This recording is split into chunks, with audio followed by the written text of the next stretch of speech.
What is up, savages? KegCast number 55 and a half. I was excited to do this show. Then I looked at the card and I realized that there are like 6 games tonight that we got to live bet. 2 hockey games, 3 games on the diamond, and then we have the Toronto Philly game, NBA playoffs, big game, series tied at 1 apiece. What's up, Abbers? But I've got nothing else to do, so I'm down. I'm down to hang out. I'm sure that there'll be at least one angle that we could take advantage of live. I'm not sure if Ant's going to join me. This is a really laid back show, man. Talk about some Twitter headlines. Check out the current events. See what's going on. The hockey game's just about to get underway. Columbus and the Bruins. I think I'm taking the Avs tonight. Take a shot with Colorado. I don't know what to think about this NBA game. The line flipped. Toronto's now the favorite. I had a lean to Toronto.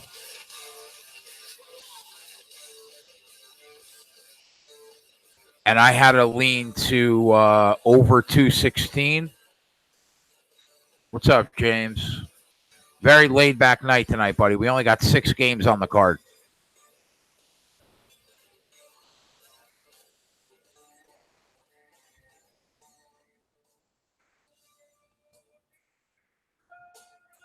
Yeah, we only got 6 games on the card tonight. A couple hockey playoff games. We got an NBA game, a couple games on the diamond. That's it, man. What up, Rich G? But I still want to hang out for a little while. We have tomorrow morning. I'll be on with Dane and Joe Ranieri on the Fantasy Sports Network, breaking down UFC Fight Night 151. I'll be on Odds Market tomorrow on the Sports Bet Daily Show, breaking down the card as well with Natalie and Dave. And tomorrow night we'll have a show. Man, I got to tell you, it's like me against the world. Everybody is on Al Iaquinta in this fight, and I just don't see it. I just don't see it. But like some MMA junkie analysts I really respect, some bloody elbow analysts I really respect, everybody is on Al Iaquinta. I just don't see it, man. The line went from Cowboy was plus 140. I told you guys that line was a joke. Right now he's minus 106 on DraftKings, and Iaquinta's minus 110. On FanDuel, you could still get Cowboy at plus 112. Iaquinta's like minus 135. I think that line's going to continue to move in Cowboy's favor. I think he could definitely be the favorite by fight night. Shocking, though. I can't believe so many people are on. I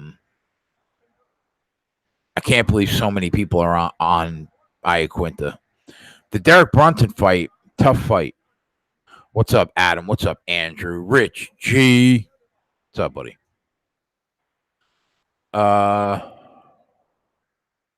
The Boston game's just underway.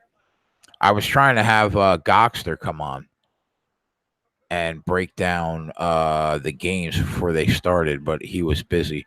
He might pop on a little later. I think I like Colorado tonight, though.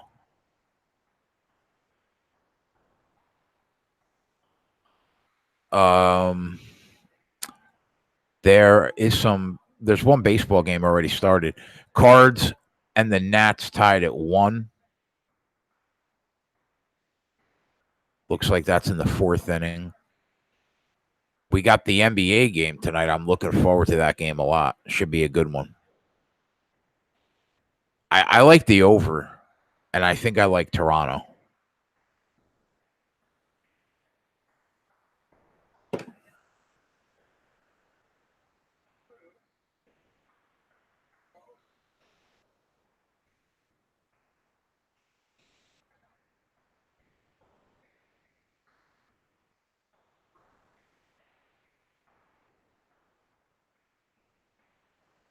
Prayers up for Ski Profit, man.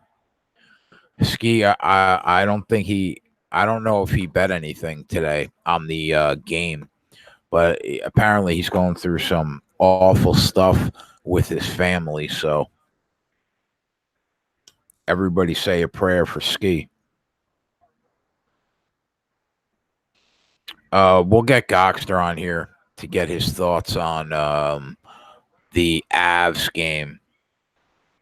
I don't know what to think about this Toronto game. I think I like Toronto.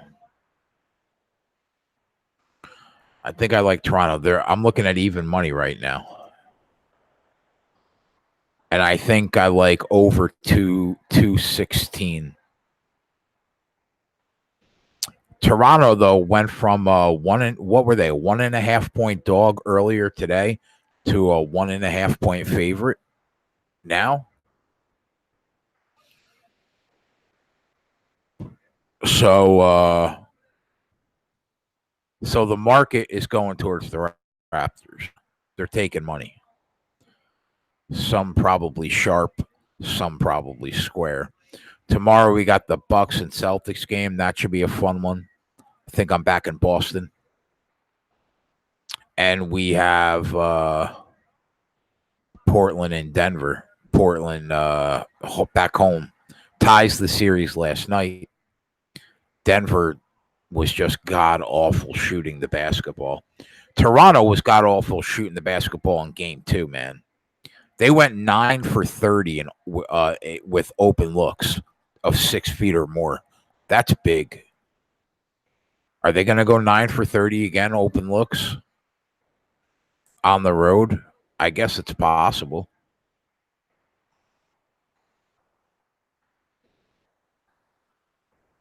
Anybody got money on this Columbus game? Boston tied the series tonight or what?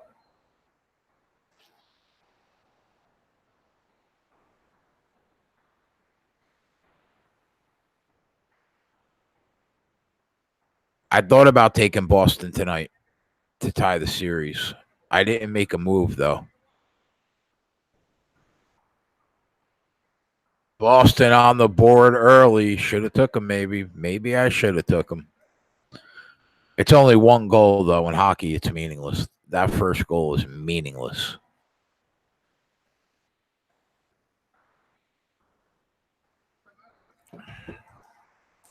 You guys cash anything earlier today?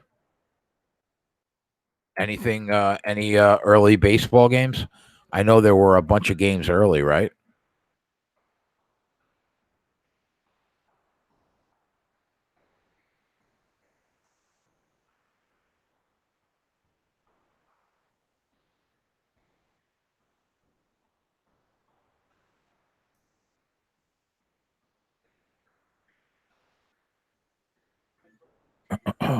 Washington up 2-1 right now at the end of the fourth.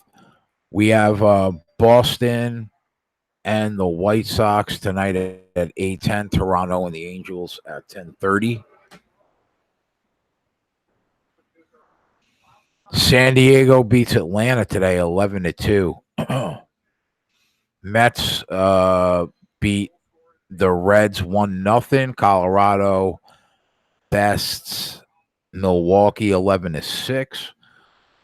The Twins take care of the Astros 8-2, and Tampa Bay goes on the road and beats KC 3-1.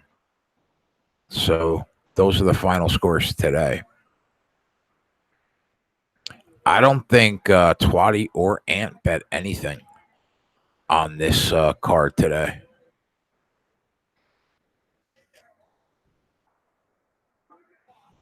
I know Joe had Michaels on from Wager Talk today. He cashed the Minnesota.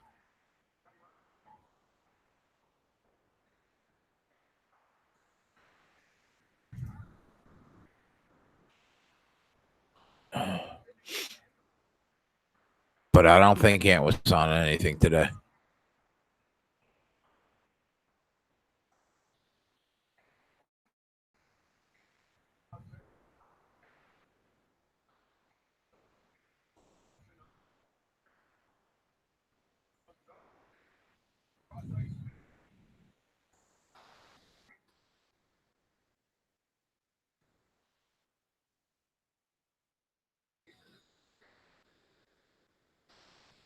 I sent Chris Edge an invite, see if we can get him on. Hang out for a little while.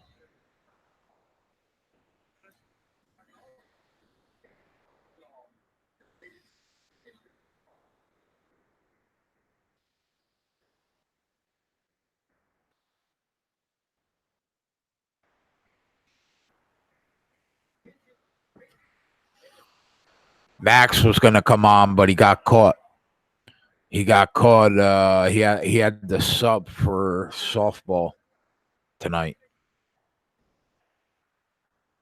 so no Max tonight.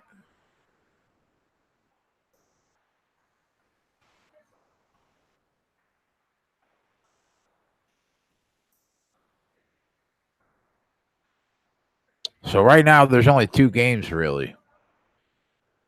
Let's see what we got going on for NASCAR this weekend.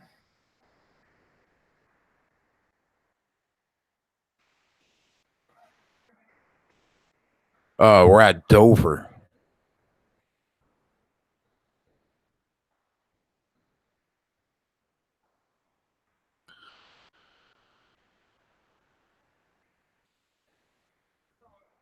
I don't know if it's is that a Saturday night race?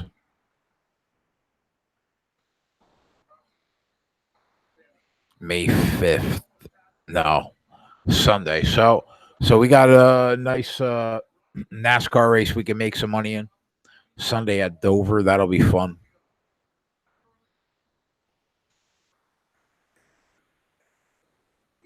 We got a fight cast on Saturday. That'll be fun. Not a great card, but when are there great cards anymore in the UFC, man? What's up, Destry?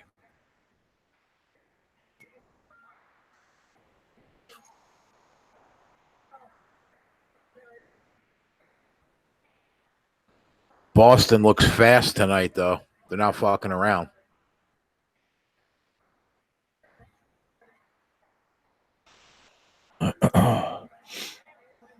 Live line on the Bruins right now is minus 210. That's low. They must have been the dog today.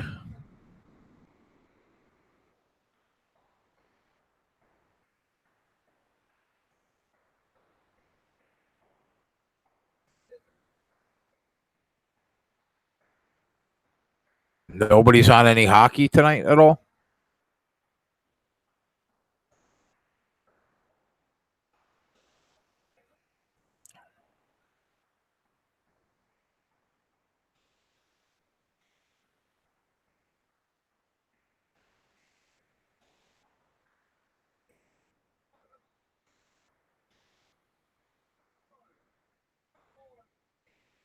Chewbacca died, man.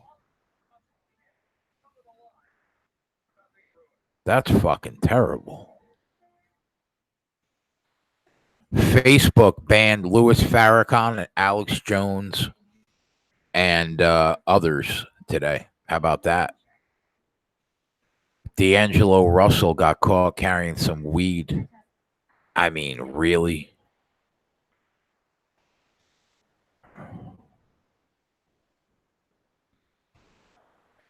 Yeah, I think I'm gonna back. I think I'm gonna back Colorado tonight.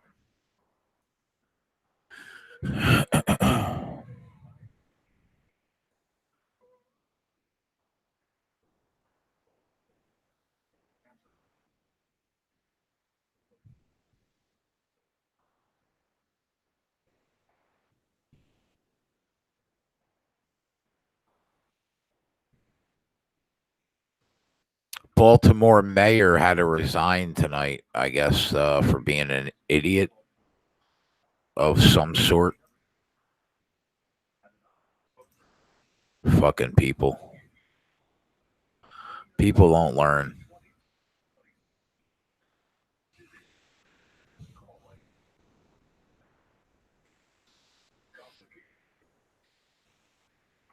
Wow. I can't believe Chewbacca died, man. I got to mourn that.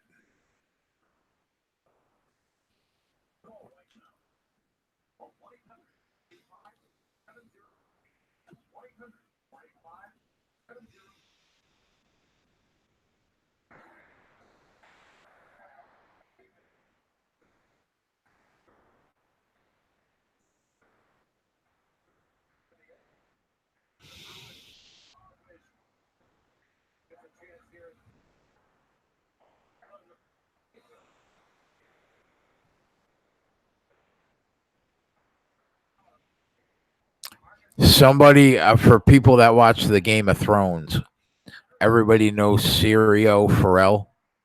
He was the guy that said, told Arya, "What do we say to the god of death? Not today." Apparently, people are making memes. What do we say to socialism? Not today. And the actor came out and said, "Don't don't use don't use my line for anti-socialism purposes." Somebody said, "Breaking: Serial Pharrell is a comrade." That's funny. That's really funny.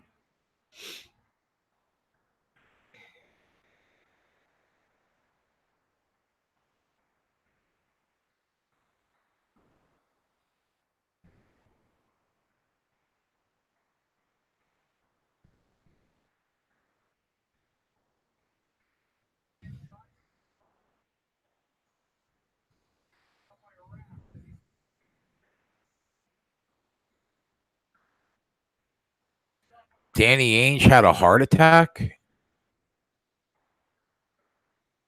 Wow. Danny Ainge suffered a mild heart attack in Milwaukee on Tuesday night. He received immediate medical attention and is expected to make a full recovery. He will return to Boston shortly. I liked Boston already. Think they win one for the Gipper tomorrow night?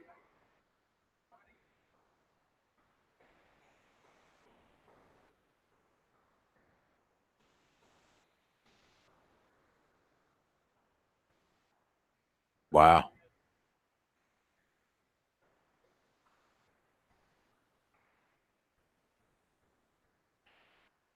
Boston power play score 2-0. God damn it.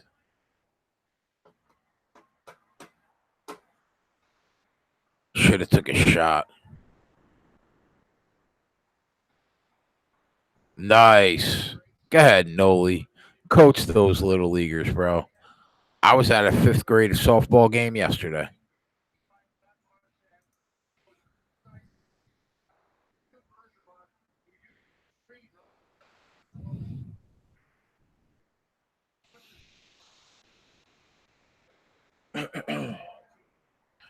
Boston looks like they're for real tonight. Live line on Boston up 2-0 minus 450.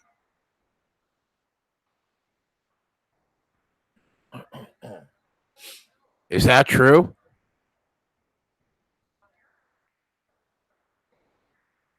Yeah, me too, Ant. Me too. We got beat 24-2. What up, Tony B?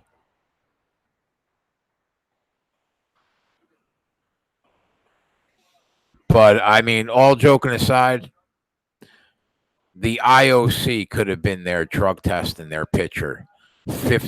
A fifth grade girl had like a little mustache, looked like she was a senior in high school, throwing the high heat at my kids. Get the fuck out of here. I needed USADA. I needed USADA at the softball field yesterday.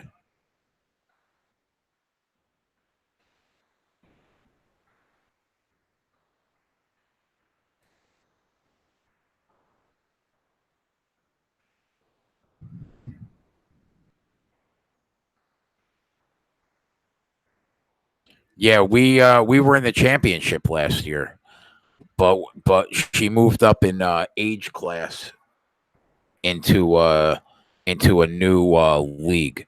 So she's the youngest kid. Our team is the youngest kids. Terrible.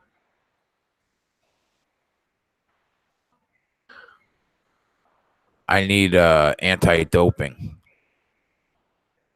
judges there. We should be taking blood samples. We got rocked.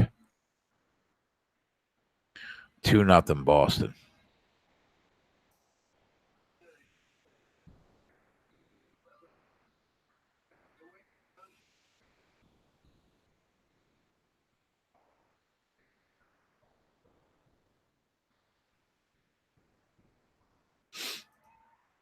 Yeah, you can get the Blue Jackets at plus 340 right now. Down 2.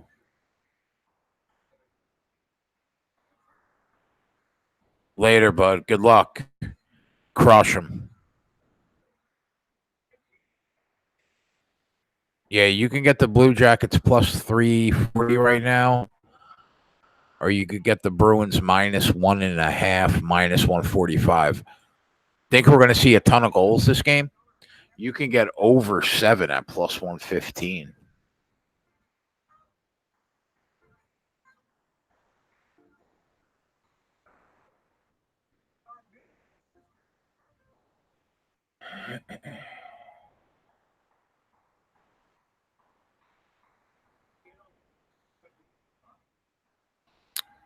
We got like parent drama on the team. Like it's an episode of the Jersey Shore. Some just white trash fucking moms fighting. So ridiculous. Columbus, right? Wow, we should have took that over 7, man. They got 3 goals in 9 minutes. Rich, come on.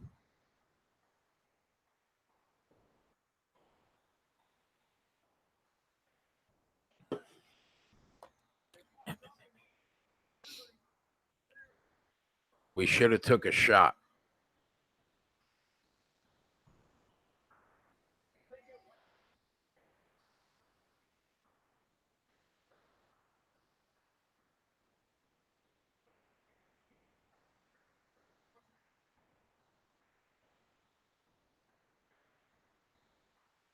It can't. It's not allowed to hit the mesh.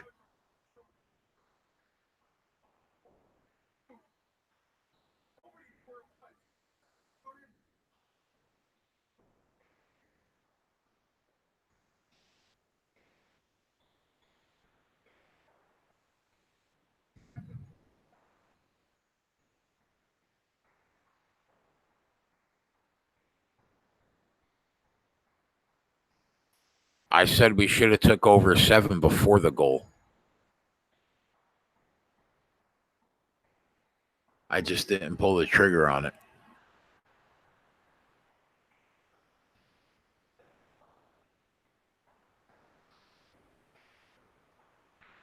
Columbus is down a goal. Plus 170 might be worth a shot.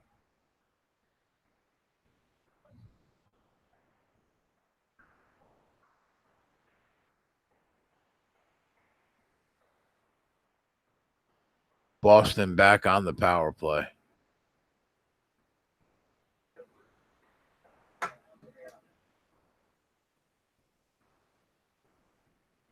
All right, enough of hockey.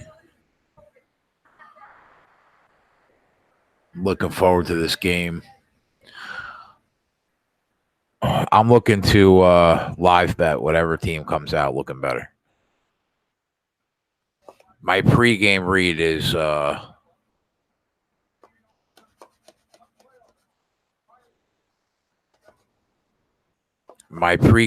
is the over in Toronto, but I'm not betting. I'm not betting Toronto. I might take over 216 though. Oh, it's 216.5. What's up, Alan?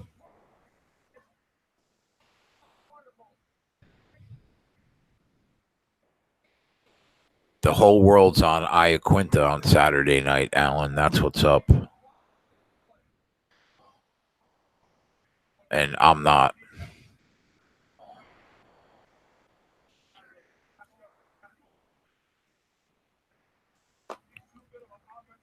Rich, hit me with the props, bro. JJ Redick over 14.5. Okay, what else you got?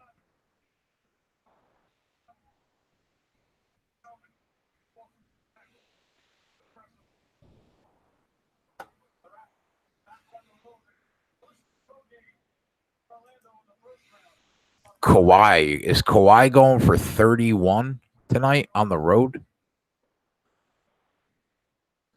Siakam's at 20.5. That might be worth a look.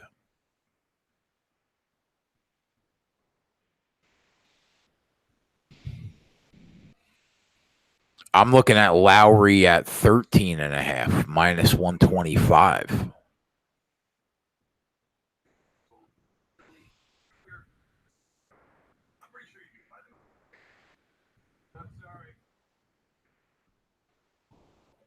Shouldn't Jimmy Butler get more than 18 points at home tonight?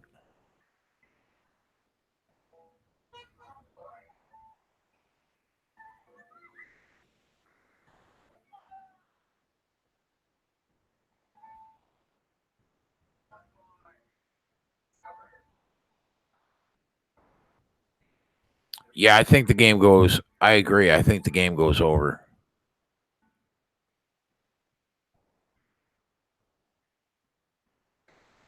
John's on Butler over 18.5. Yeah, I don't think I could blame you there at home.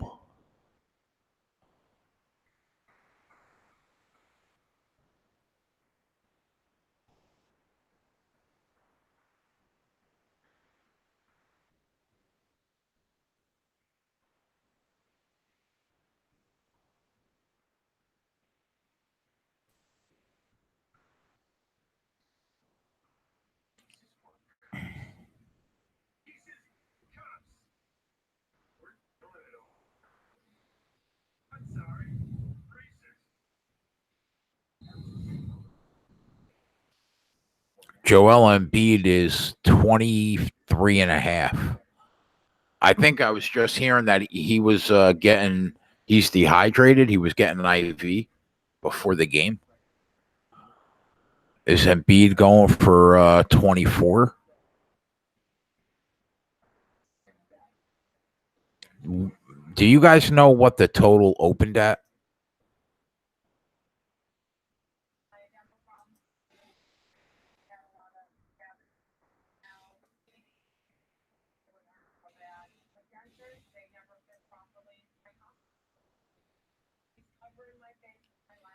It opened at okay. It opened at 216.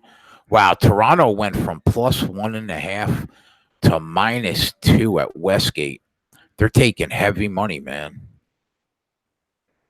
They're taking heavy money. That's a 3.5 point line move. I think the line is moving in the right direction, though. I think Toronto probably takes this game and Philly takes the next.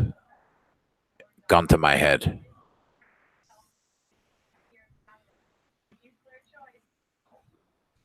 And we're tied at 2 after 4.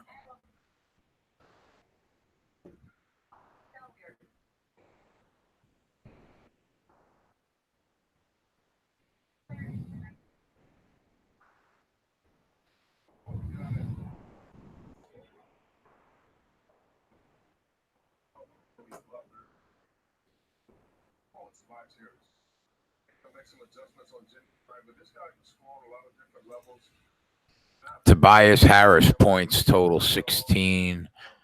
Yeah, 16 and a half.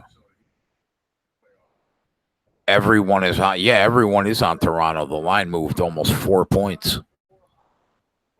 Can't argue there. Looks like everybody's on Toronto.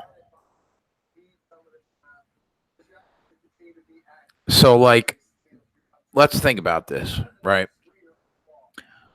If I think the game's going over and I think Toronto's going to win,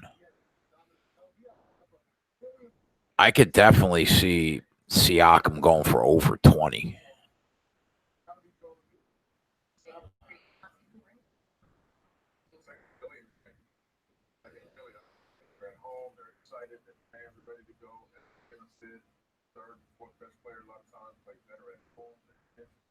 I am going to watch.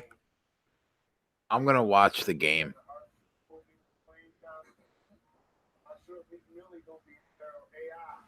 On the road. I think Toronto has to play with a sense of urgency. I think Toronto, a lot of pressure on them, right?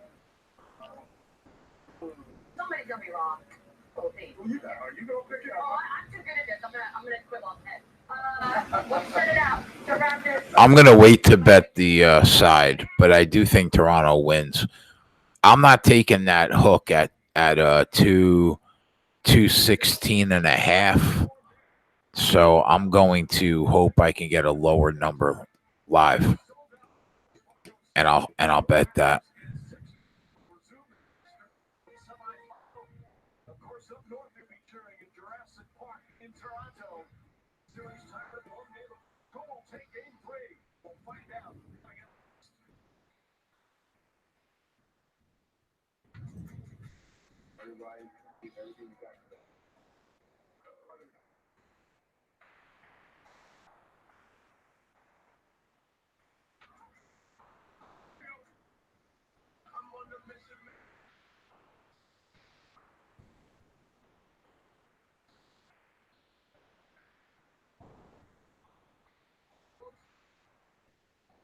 I mean, I guess I understand what you're saying, Rich. But the game the 76ers won went under the total of the game that the Raptors won. At least that Raptors game got to 203. They were at 183 in that 76ers win.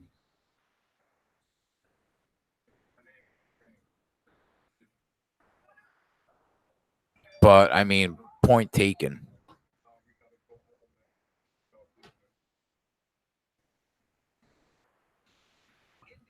Yeah, I haven't bet this pregame either, Alan. I think I'm going to wait. But I would like to take a prop, though.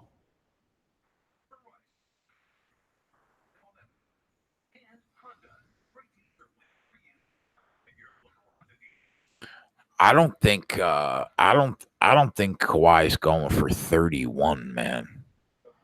I'm tempted to take that under 31.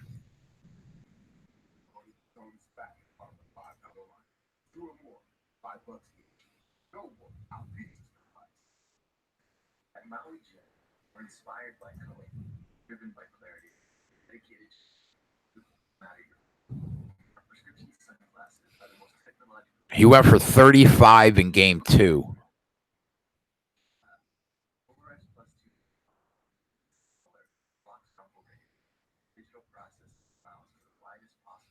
And 45 in game 1. I mean, he's averaging 40.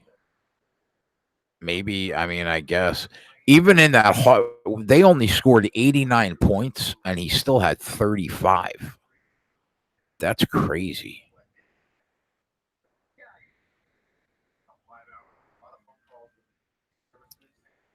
If they put up 110 points tonight, he's going for over 30.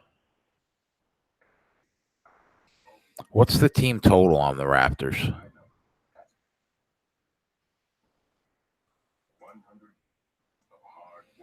108 and a half. Both sides. Both sides 108.5.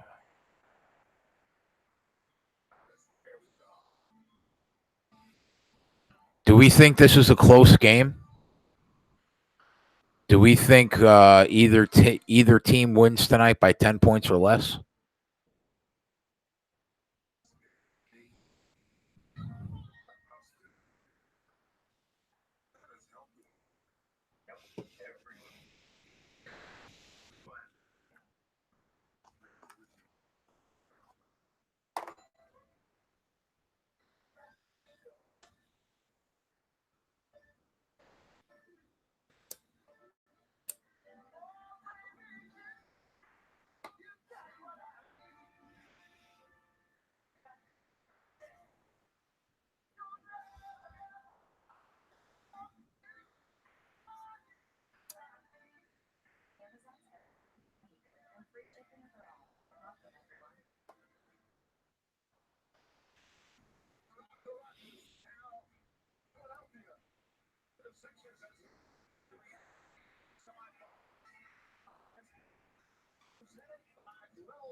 If Toronto comes in and shits on them, there could be a mutiny in that arena. That's fucking funny.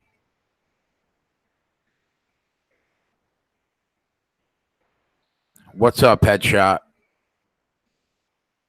Yeah, I mean, I'm not that concerned about the Wake Up because he's done it so many times.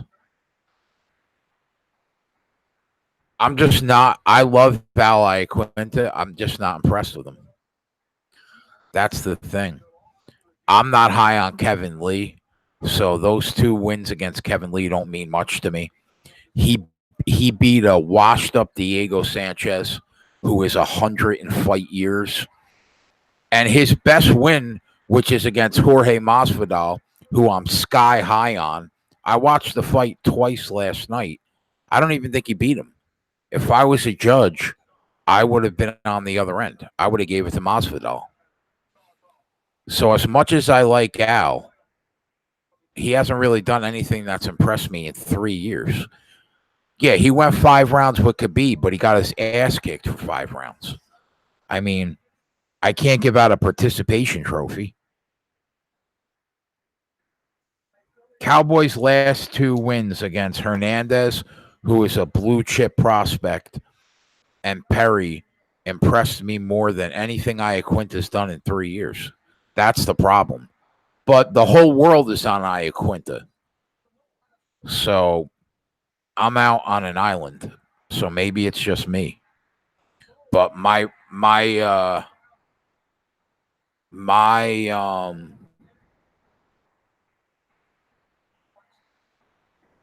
I also think that Masvidal is better than Cowboy. Agree completely. But this is the best striker that Iaquinta has fought since that Masvidal fight.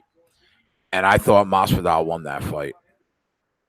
But I agree. I think Masvidal is one of the 5 best in the world right now.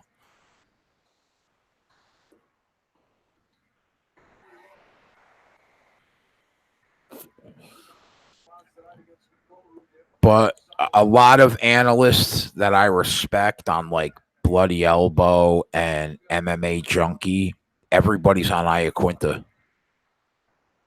Everybody's on Iaquinta. Believe me. The line movement has moved towards Cowboy, but you got to remember that that's public money that's moving that line, and Cowboy's one of the biggest stars in MMA. So you would expect the line to move towards Cowboy. He is a huge fan favorite. Huge. He went from plus 140 to he's at minus 106 right now in DraftKings, and he's plus 110 at FanDuel. I expect him to maybe even be the favorite by fight night. But I think that's a ton of public money. A lot of analysts that I respect that I've talked to, I talked to a couple guys at MMA Junkie, and I talked to a couple guys at Bloody Elbow. Everybody's on Iaquinta. So I'm on an island by myself. I just don't see it. I gotta back Cerrone until he loses at 155. Especially at plus money.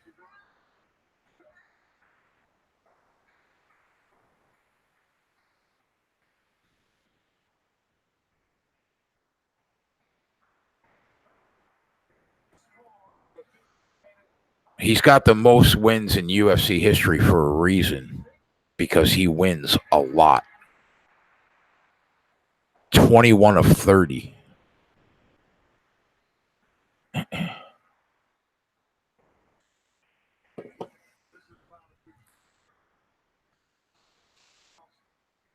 And Iaquinta's got good wrestling, right? But he only takes his opponents now 27% of the time. 27% of the time he takes his opponents to the ground. Cowboy defends 8 out of every 10 takedowns that has ever been attempted on him in the UFC.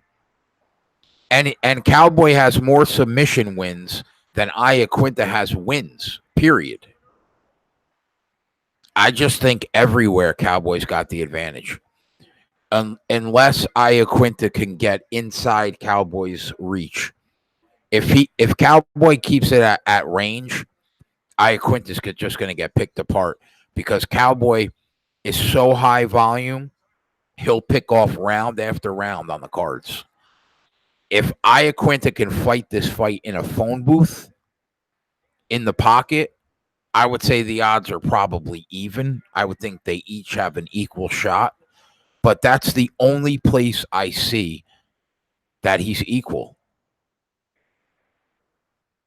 I think Cowboy has so many more avenues to win the fight. I was shocked when they set that line, man. Shocked.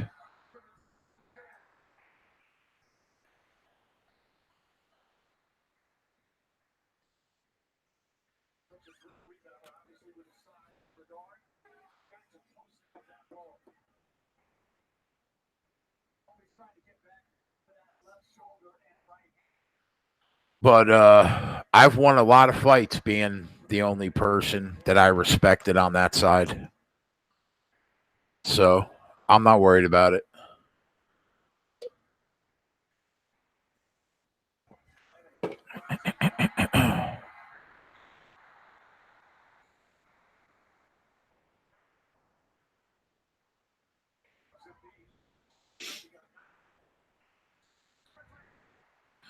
What's up, Eric? What's up, Gerardo?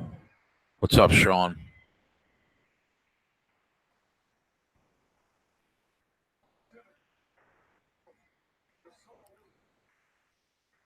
But man, for as much money as we've made on all these fight casts, I've had bad luck on the fights that I've had to break down on Odds Market. I won 2 out of the last 3, but it has not been good. Even though we're winning money every fight card.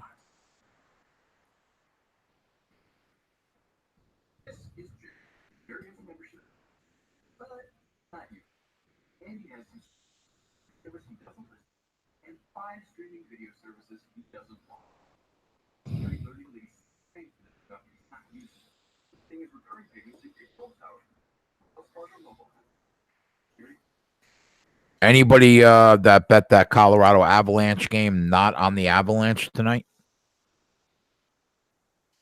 I'm thinking about taking Colorado.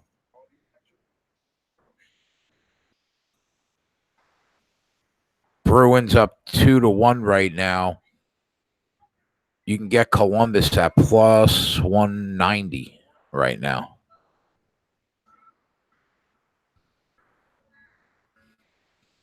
Total is 7. Rich is on Philly first quarter minus 1.5.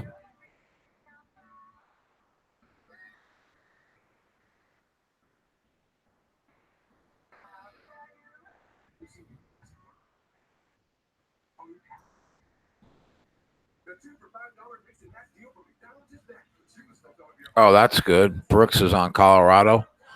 That makes me feel better.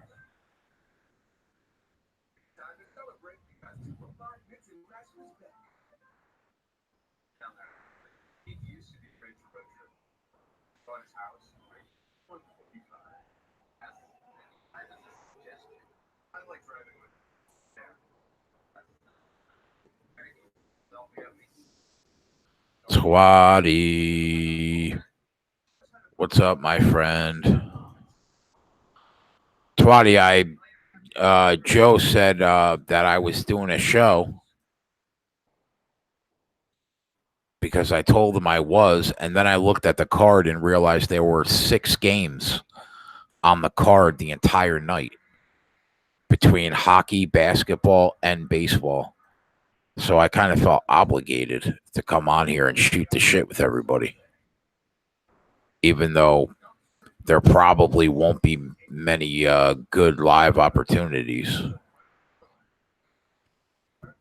Twatty, the whole world is on Iaquinta except me and you.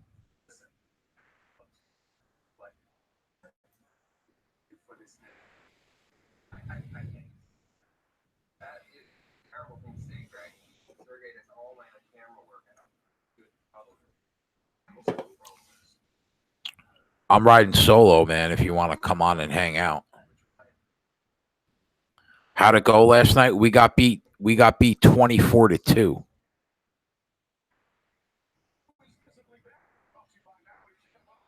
That's how it went.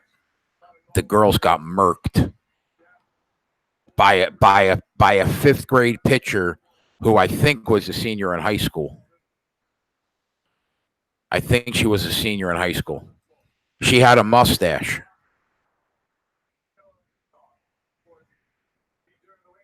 No 10 run rule, bro.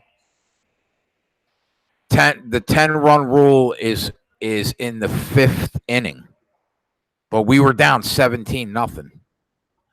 She had a mustache. I needed USADA up there last night. Blood testing.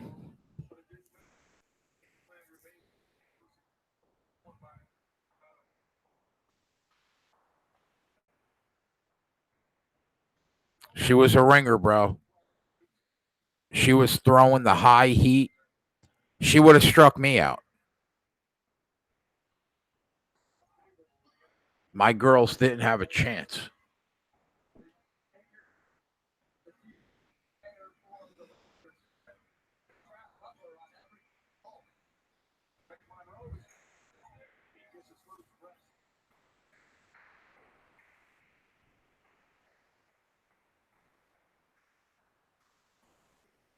Philly jumps out up 5.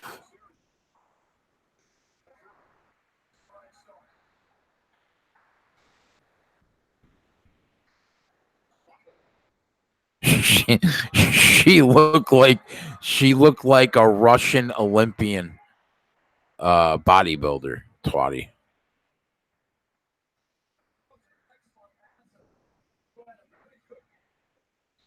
I just shook my head.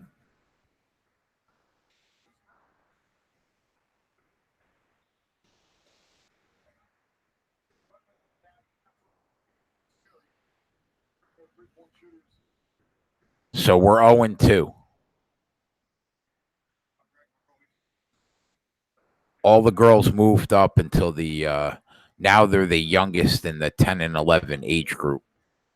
It's going to be a rough year, I think.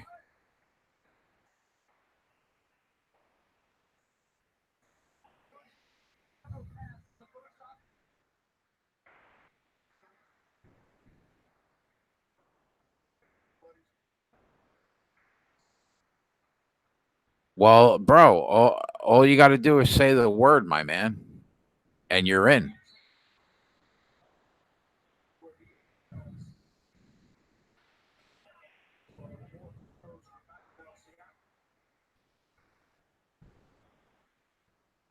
You know I love you, Twatty.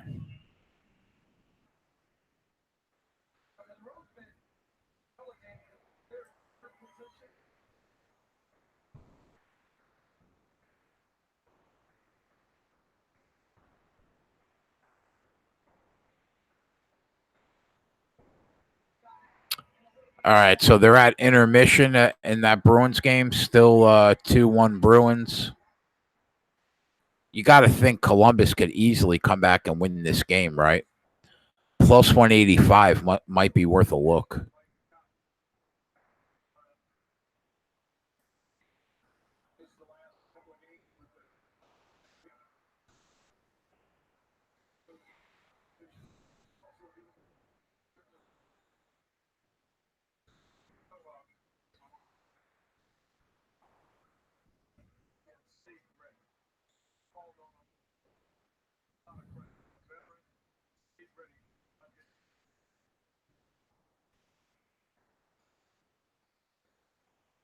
Every month. Small ball with Twatty. Has a nice ring to it.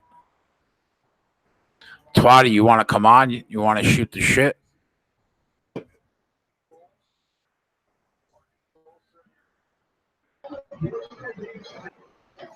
Edge, what's up, buddy? What's going on, bro? Hey, do me a favor. Just pop out and pop back in. You got it.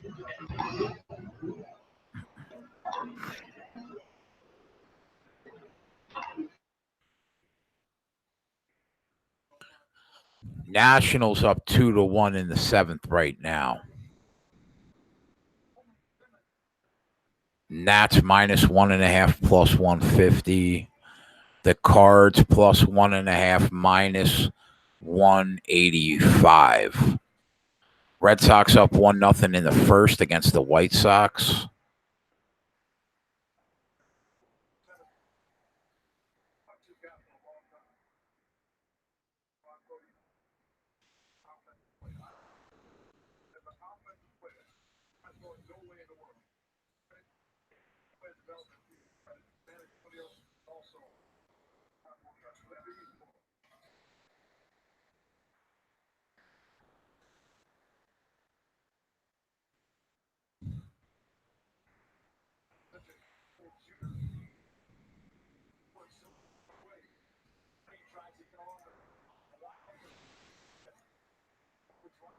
So Toronto hanging tough right now, down 3.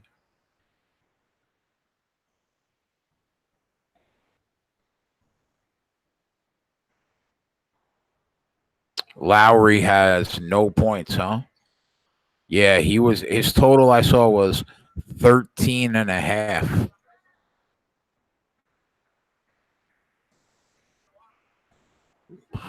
Live total right now at 217, 216.5, which was basically the pregame close.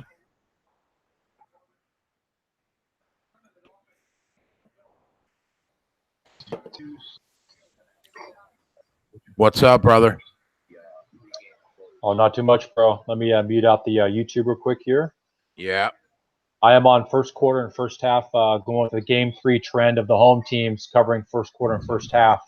So first quarter, first half, 76ers. Yep. There it is.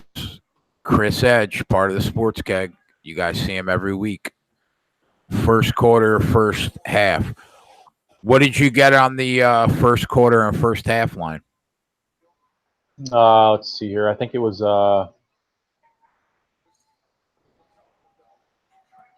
probably got the Did wrong you side take of the number. the money lines, or did you have to lay something? First quarter even money, and first half minus 105. Oh, nice. And go with that trend of game 3 trend of home teams coming out and playing hard. What's your side on this game? I want to take Philly on the point. I haven't bet anything yet. I wanted to watch some of it first. But were you surprised that the line went from the 76ers minus 1.5 to Toronto minus 2? That's a big move. Yeah, crossed through. 3.5 point line move towards the road team in a game 3. Isn't that odd? Yeah, especially with Philly money should be coming in and make it even or +1 and keep it where it was at. Right. But people are back in the Raps. They're back in the Raptors.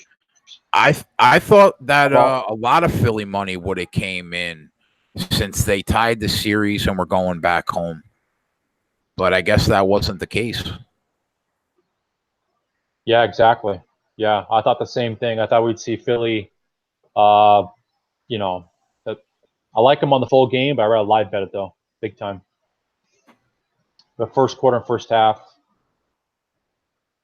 You have any money on the Columbus and Boston Bruins right now? Yeah, I got the Blue Jackets, and I'm probably gonna go ahead and go with the Sharks. I think I was thinking about back in Colorado tonight. What's up, Alan Acton? Alan Acton's sharp. He's a good dude. What's up, man? And welcome everyone else. What's up, Twatty? What's up, Rich? Twatty might come on and hang out with us for a little bit. So yeah, I'm gonna have Twatty do a baseball show every day, man. Me and him have been talking about it.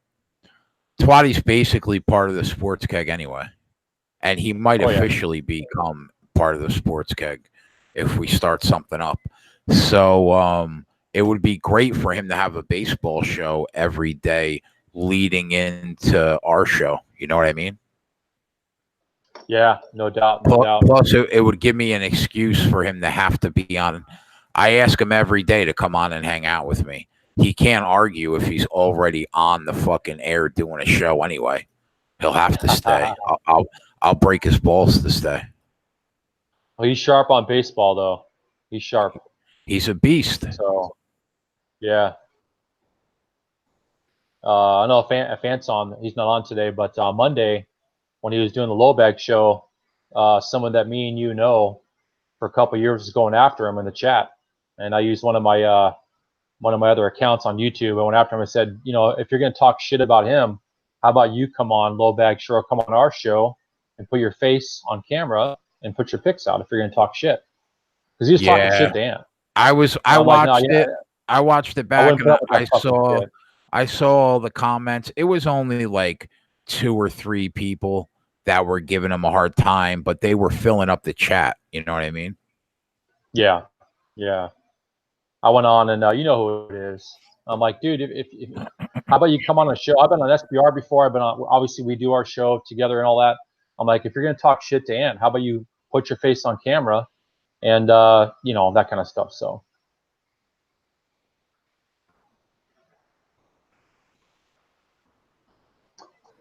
are we gonna live bet the side? Did you bet the total?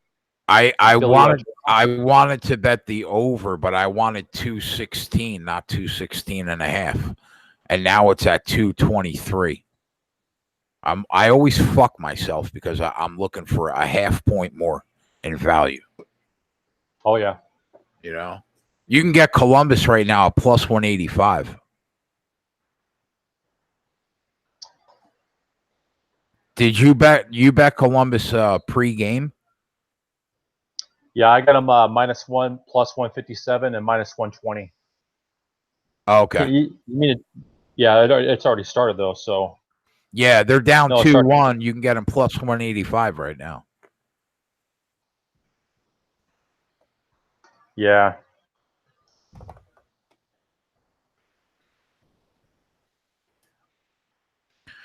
Yeah, that's St. Louis rained out. Now they're playing again. Rained out for a couple hours. Now they're playing.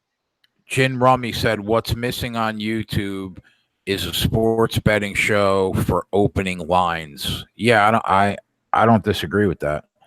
There isn't really a show, even though we talk about, like, we're on late enough where we're talking about the opening lines the night before, but there's not an actual show dedicated to it that I've seen online.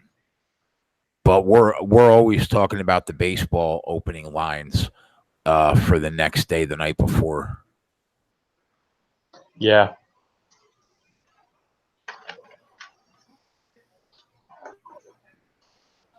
So what do you guys think about the Sharks and the? I'm taking the Shark. I'm gonna take Everybody in the chat, I think, likes Colorado. Take the Avs. Yeah. I haven't bet it yet, so The real value is on opening lines. Yeah, I mean, for the most part, but not in football. It's the opening line and the closing line.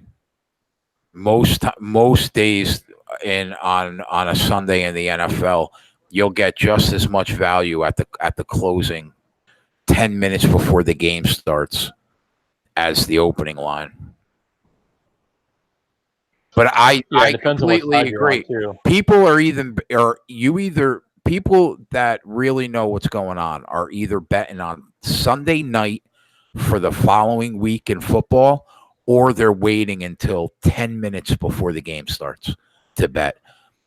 You really shouldn't be betting on like Wednesday, Thursday, Friday, Saturday. Yeah, unless you want the line to go for you. You wait for the public money to come in and bet the public team, and then a good sharp side on the fade on the team that you want. But yeah, Sunday night NFL, I bet Sunday night NFL from time to time. That's how you get the best number. What's up, Gogster? I'm gonna send you an invite so you could come on and talk about this game tonight. Jin Rummy's been around for a while. Seen him in chat before. Yeah, he's a cool dude. He's in here. Yeah, Sunday night lines in NFL. If I like the side, I'll play it. If I know it's a public team, I'll lay off if I'm on the other side and let the public money come in and push my, the other side up a little bit. So we know how that goes in the NFL.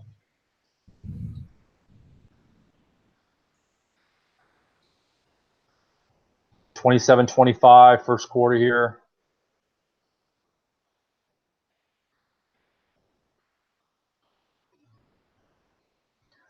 So Jay, it looks like Tyreek Hill may actually stay. He may actually stay. I'm not for him playing NFL anymore. Is that right? He's going to stay? Yeah, he might actually stay because, you take a look at what happened to Kareem Hunt. They let him go. He got picked up by another team, by the Browns. Obviously, what he did, there's evidence, but it's sad, it's terrible what he did. It's disgraceful, but shit. If they release him, someone else is going to pick him up. You know what I mean? It's like, 100%. It's all about winning football games. Somebody will definitely just not give a fuck and only care about the bottom line. Like Cleveland picked up Hunt quick. Oh yeah. 8-game suspension. So I'm not saying what he did was right. Obviously, it's terrible. But on the other hand, they release him, someone else is going to pick him up. So. Yeah, can we all admit that the NFL is morally bankrupt? They don't give a fuck. The only reason why Ray Rice never played in the NFL again is because he was washed up. He was a 30-year-old running back who had played for like 8 or 9 years, and his best years were behind him. So nobody wanted to take the PR hit. And also he was the first. But Kareem Hunt, Tyreek Hill, they're in the prime of their career. Somebody's going to take a shot on him. Yeah, exactly. Ray Rice, you're exactly right. And plus the video of him dragging his wife or his girlfriend in the elevator and all that kind of stuff, really, really bad. Plus he's in his 30s, so. But Tyreek Hill's got a lot of football left in him, and you know, so of course the lawyer's going to come out and say, "Oh, well, it wasn't. It was the wife who abused the child too." That's all bullshit. We know that. It was Tyreek Hill. You know, he runs the fastest 40. Did you know that, Tyreek Hill? Oh, he's a lightning bolt, man. Yeah. A lightning bolt to beat the lightning bolts. Beat the Chargers twice. That speed is hard to replace. Yeah. And they drafted a wide receiver. So, you know, in the first either they're round. looking for more weapons. I think so. The Chiefs in the chat, anyone know the Chiefs drafted a wide receiver the first round? I think the first or second round for sure. I didn't pay close enough attention to their draft to. Yeah, they drafted a wide receiver first round.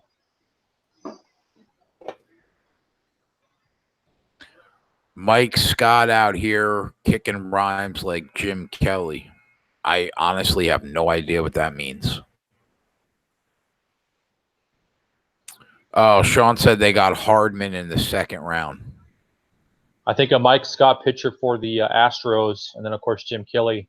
Hope he's doing well with his cancer treatment for the Buffalo Bills. So, yeah, exactly, Twatty. You know, CTE. You know, you hit a kid like that. It's like we always see linebackers and running backs that abuse their wives, their girlfriends, kids. You know, because they're constantly taking that contact nonstop. You never see wide receivers or quarterbacks abusing their kids in the NFL. It's always linebackers and running backs.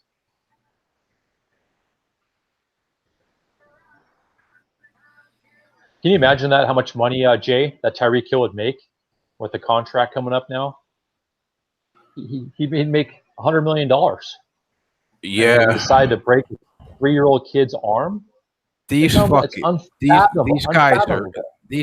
are shot, man. They're fucking shot. Their brain is rattling around that fucking skull. They're all fucked up. Yeah.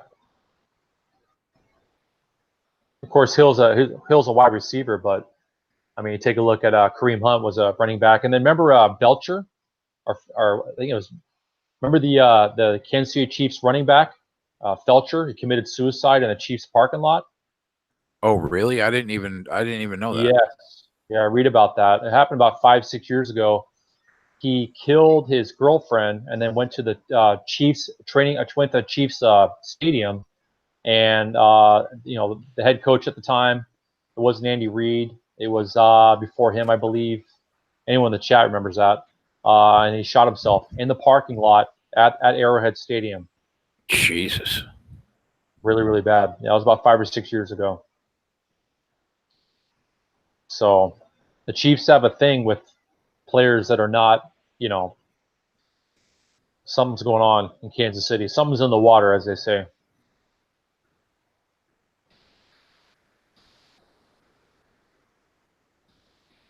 I'm just making sure I sent the invite to the right email address.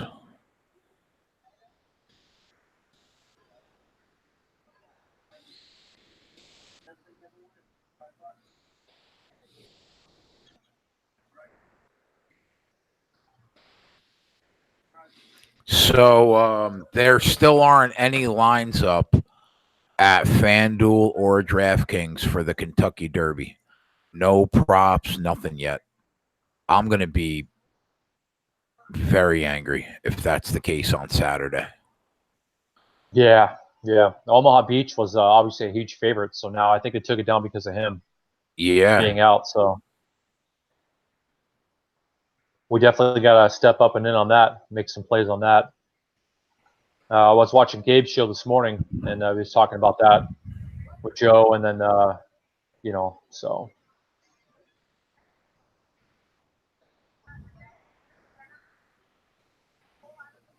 Yeah, I haven't even looked at the program yet for Saturday. I'll go and buy it tomorrow. I know tomorrow's the Kentucky Oaks, but I'll probably just bet the Derby on Saturday. Oh, for sure. I bet it 76ers every first year. quarter cash. Yep. There you go. Now I'll take home the first half as well. I got the first half as well. So the strong trend with the third game at home teams at home come up and play for their crowd. So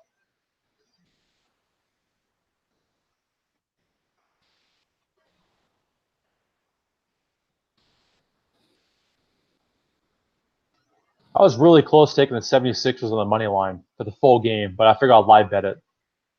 But they've been consistently up by 3 to 5 points the entire game. So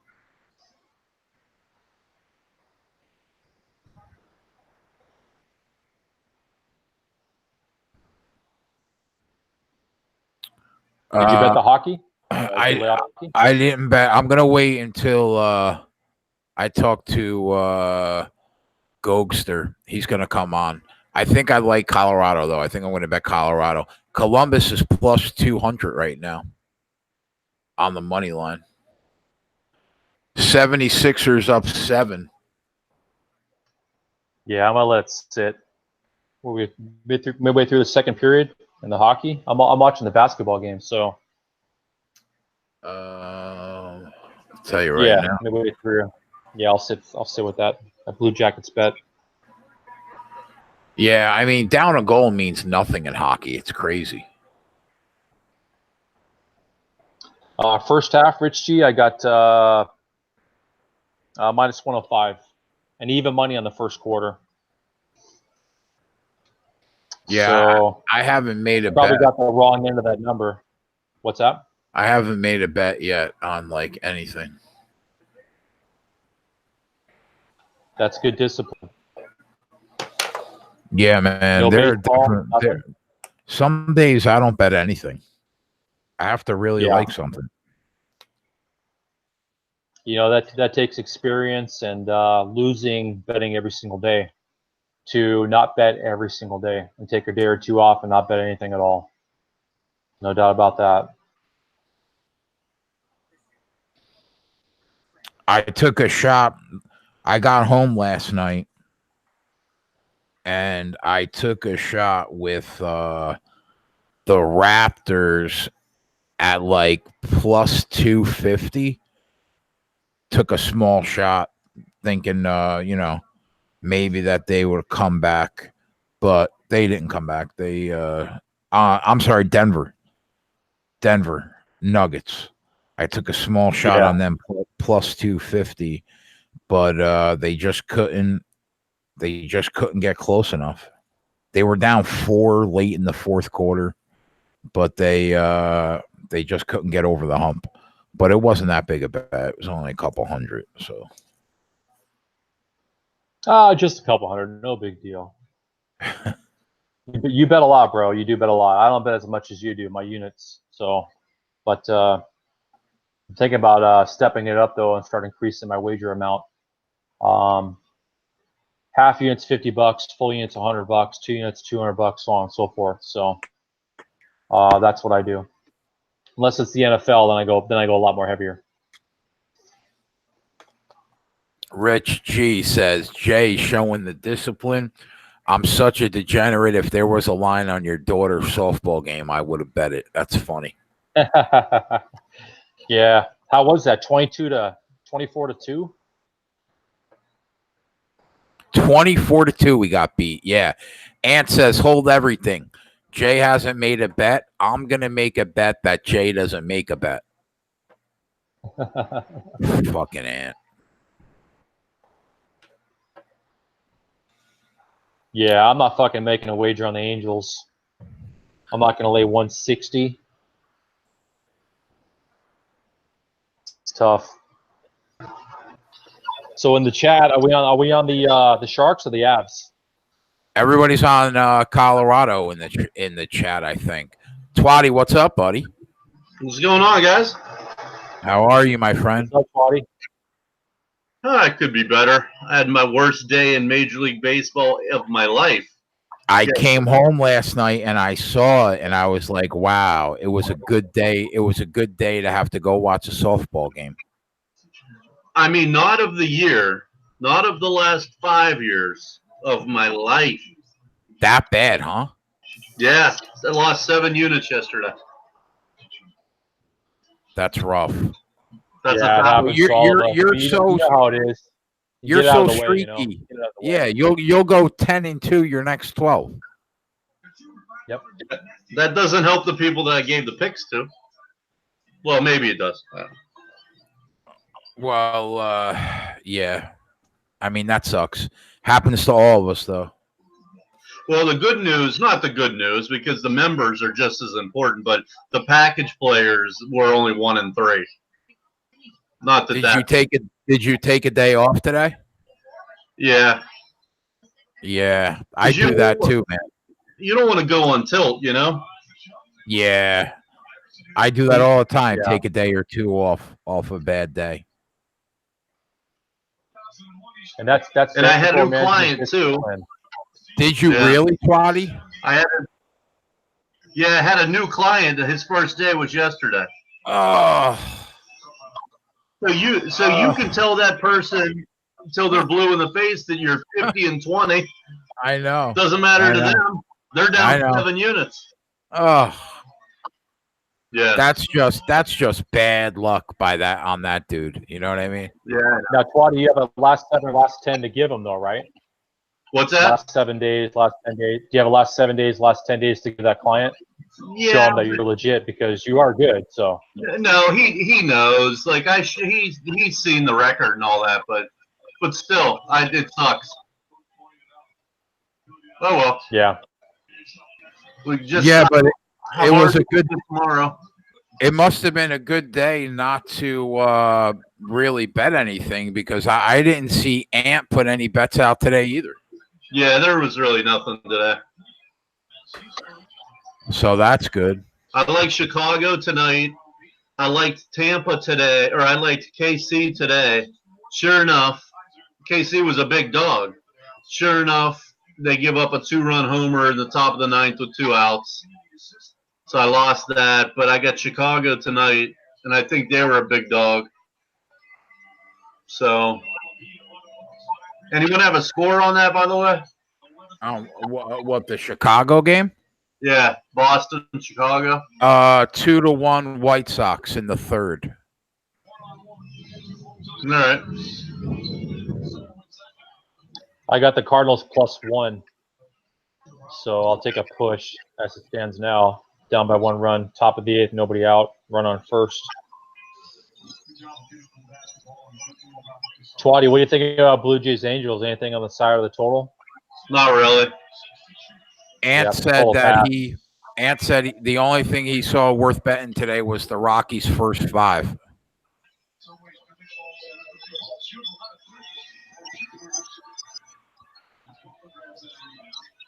I came home and I took a small shot on Denver at plus 250. They couldn't get over the hump last night against Portland. Yeah, 10-4 through first 5 on the Rocks. That's a good cover there. First 5 on the Rockies. I was on the over on that one. That was easy over. Over 8.5. You kidding me? That was fucking easy. I think I closed at 9. At even money, +9. I can check and see. I was on the Rockies Brewers over. Oh, that must have been in Milwaukee then. Yeah, at Milwaukee, yep. I got burned. Yeah, over 8. Sorry, Chris, go ahead. Oh, no, I was that closed at over 8 at even money too. On the Rockies Brewers. No, -115 over 8. What were you saying, Matt? I got burned on the money lines again. I tell you what. I mean, there's so much more value in team totals and first 5s. Every time I bet money lines, I seem to lose. There's just too many variables, as I was saying to my guy in the chat earlier today. It's like when you're betting money lines, what do you have to do? You have to cap both offenses, right? You got to cap the favorite and the dog. You have to cap their offenses, and you have to cap both their pitchers, right? Right. So you have to cap all 4 aspects of the game. Right. If you do a team total, you cap one thing. And their bullpens too. I did not. Yeah, you're right. But if a team's hot, fuck it, just ride them. Don't you know? Right. Right. So it's like all you got to do is cap the team you're riding their offense. Really? That fucking Pittsburgh loss was disgusting the other night, man. Are you kidding me? Oh my God. Oh, there was a ton of those. Yeah. That was terrible. Terrible. Well, they came back yesterday with another terrible.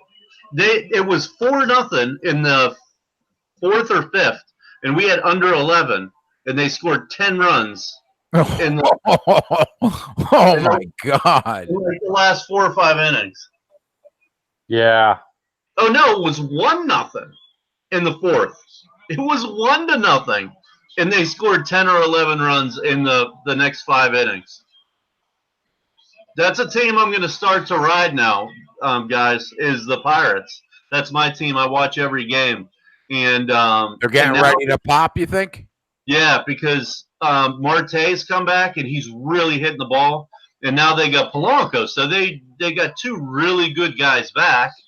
And Dickerson's going to be coming back. When Dickerson comes back, they're going to be a good team to ride.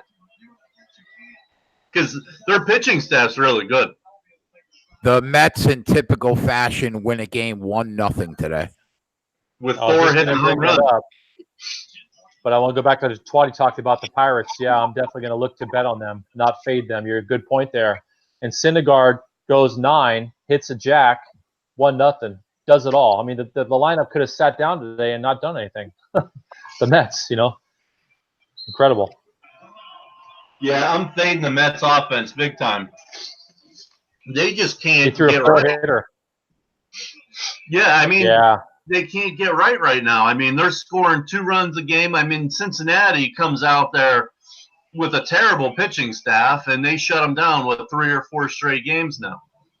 That's one problem. As you know, I ride teams, and there's no one really to ride right now. There's no real hot team. I mean, the hottest team right now, and we have been riding them, would be like the Twins. The Twins just took 2 or 3, or they swept the Astros, which is a great team. They're just hitting everybody. So that's a good team to ride now. Yeah, that's one thing we all have to remember in betting on Major League Baseball is bet streaks. As long as the number's good, you know that, Twatty, and people in the chat know that. Bet streaks. If teams won 3 in a row, bet them 4 in a row. Keep betting them till they lose, then fade them. Don't you know how it is. Ant said I'm going to make a J bet on the Mets Saturday, fading Zach Davies.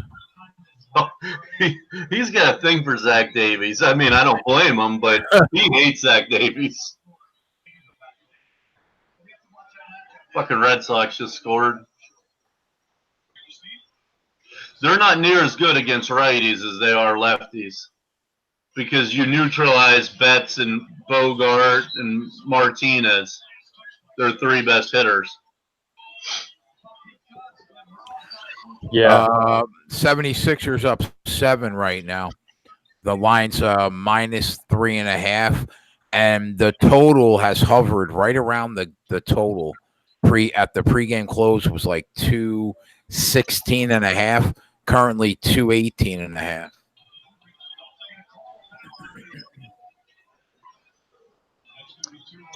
The Red Sox White Sox is tied up 2 apiece, top of the 3rd.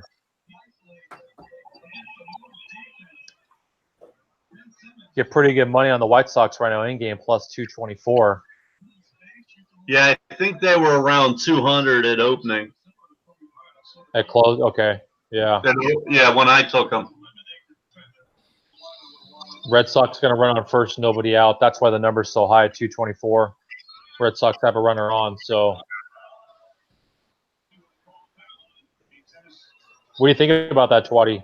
Maybe taking plus 224 quarter unit on the White Sox, or? Well, yeah, I mean, that's better than I got with opening line. So all you're paying for is the guy on first base. So, yeah, that's not bad. I mean, I like the White Sox. I really like their hitting. David Price is a dog on the road. He's really good at home, but he can't pitch on the road. All of his bad starts all of his good starts this year have been at home, and all of his bad starts have been on the road. And I think Giolito was the opposite. All of his good starts were at home, and all of his bad starts were on the road. Or I'm sorry, vice versa.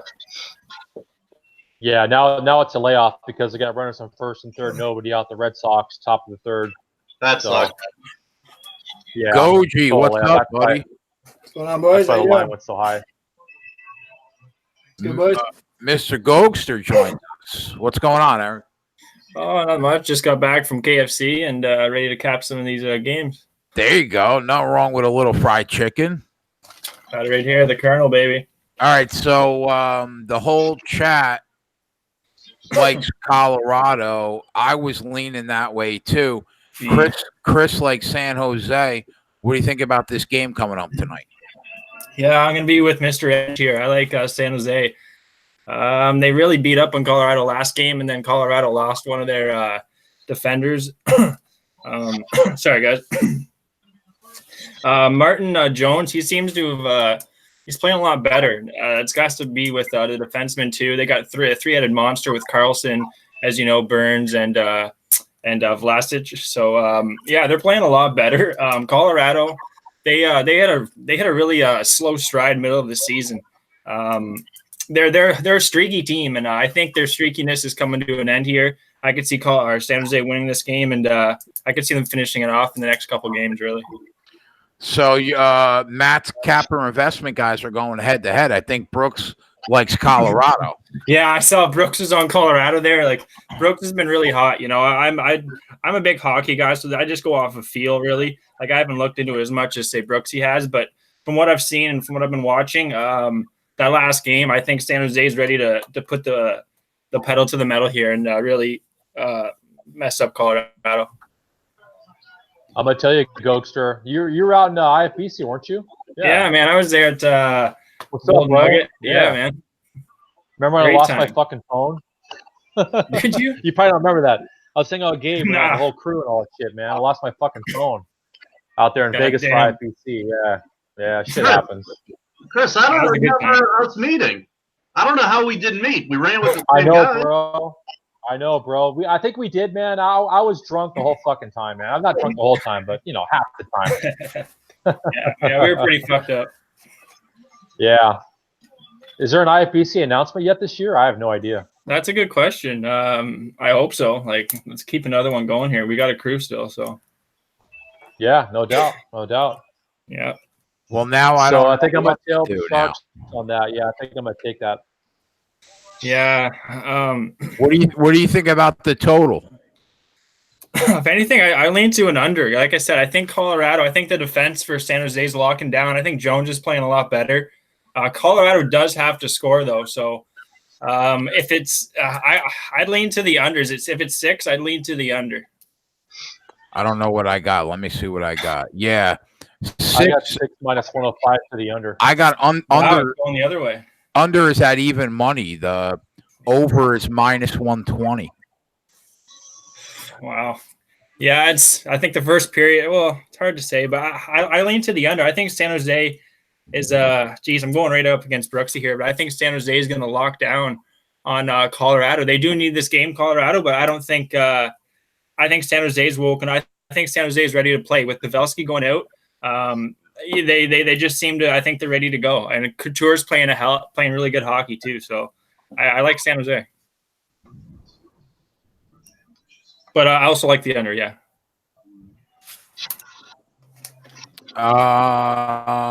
Any Japanese baseball for us? Flipper 13 wants to know.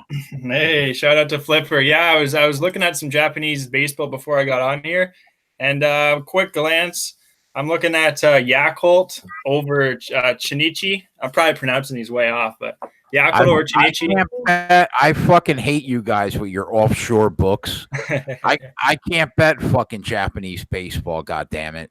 Do you got William Hill? Oh yeah, I do have money on William Hill. Yeah. There you go. William Hill should have it. Oh, okay. Yeah, they're legal in Jersey. So. Perfect. Oh, nice. Yeah, William Hill, Bovada I use, and Bet365 here in Canada. All right, so who do you like? Well, I haven't like when I get off here, I'm gonna go a little more in depth and I'll post them on Capper Investments. But just looking at it, I like Yakult over Chinichi. I haven't even looked at the lines, but I like Yakult. I'm not sure. I'm not logged in. And also Oryx and Shiba. I like the under there. I'd hope it's 7. I wouldn't like 6.5, but I like the under there. And I also like the under in Yumuri and Hiroshima. Those are 3 plays. It's tough. Japanese baseball is tough stuff, but I've been breaking down all these pitchers every single day. I'll do recaps on the pitchers, so I got a good feel of starting first 5 especially. But yeah, I got a lot more data to go from now, so it's been fun. That's cool, betting on Japanese baseball. On Gabe's show, on his Patreon, he talks about that. People bet on that, but I don't know. I've never bet on. Never. Yeah, man. I've been meaning to get on. I should though. I've been meaning to get on Patreon and with Gabe and the crew there, man. I used to always be on the late night shows at 10 o'clock with SBR, but yeah, man, I'm gonna jump on there one of these days again. Yeah, his Patreon's dope. It's fun. Yeah, man. He's a hell of a guy, man. He's a go-getter. But yeah. Yeah, Japanese baseball, good shit. How you doing, So I Tony? took the Sharks and the under 6. How you doing, Matty? Well, we had a tough one yesterday. Yeah. Got splashed a little?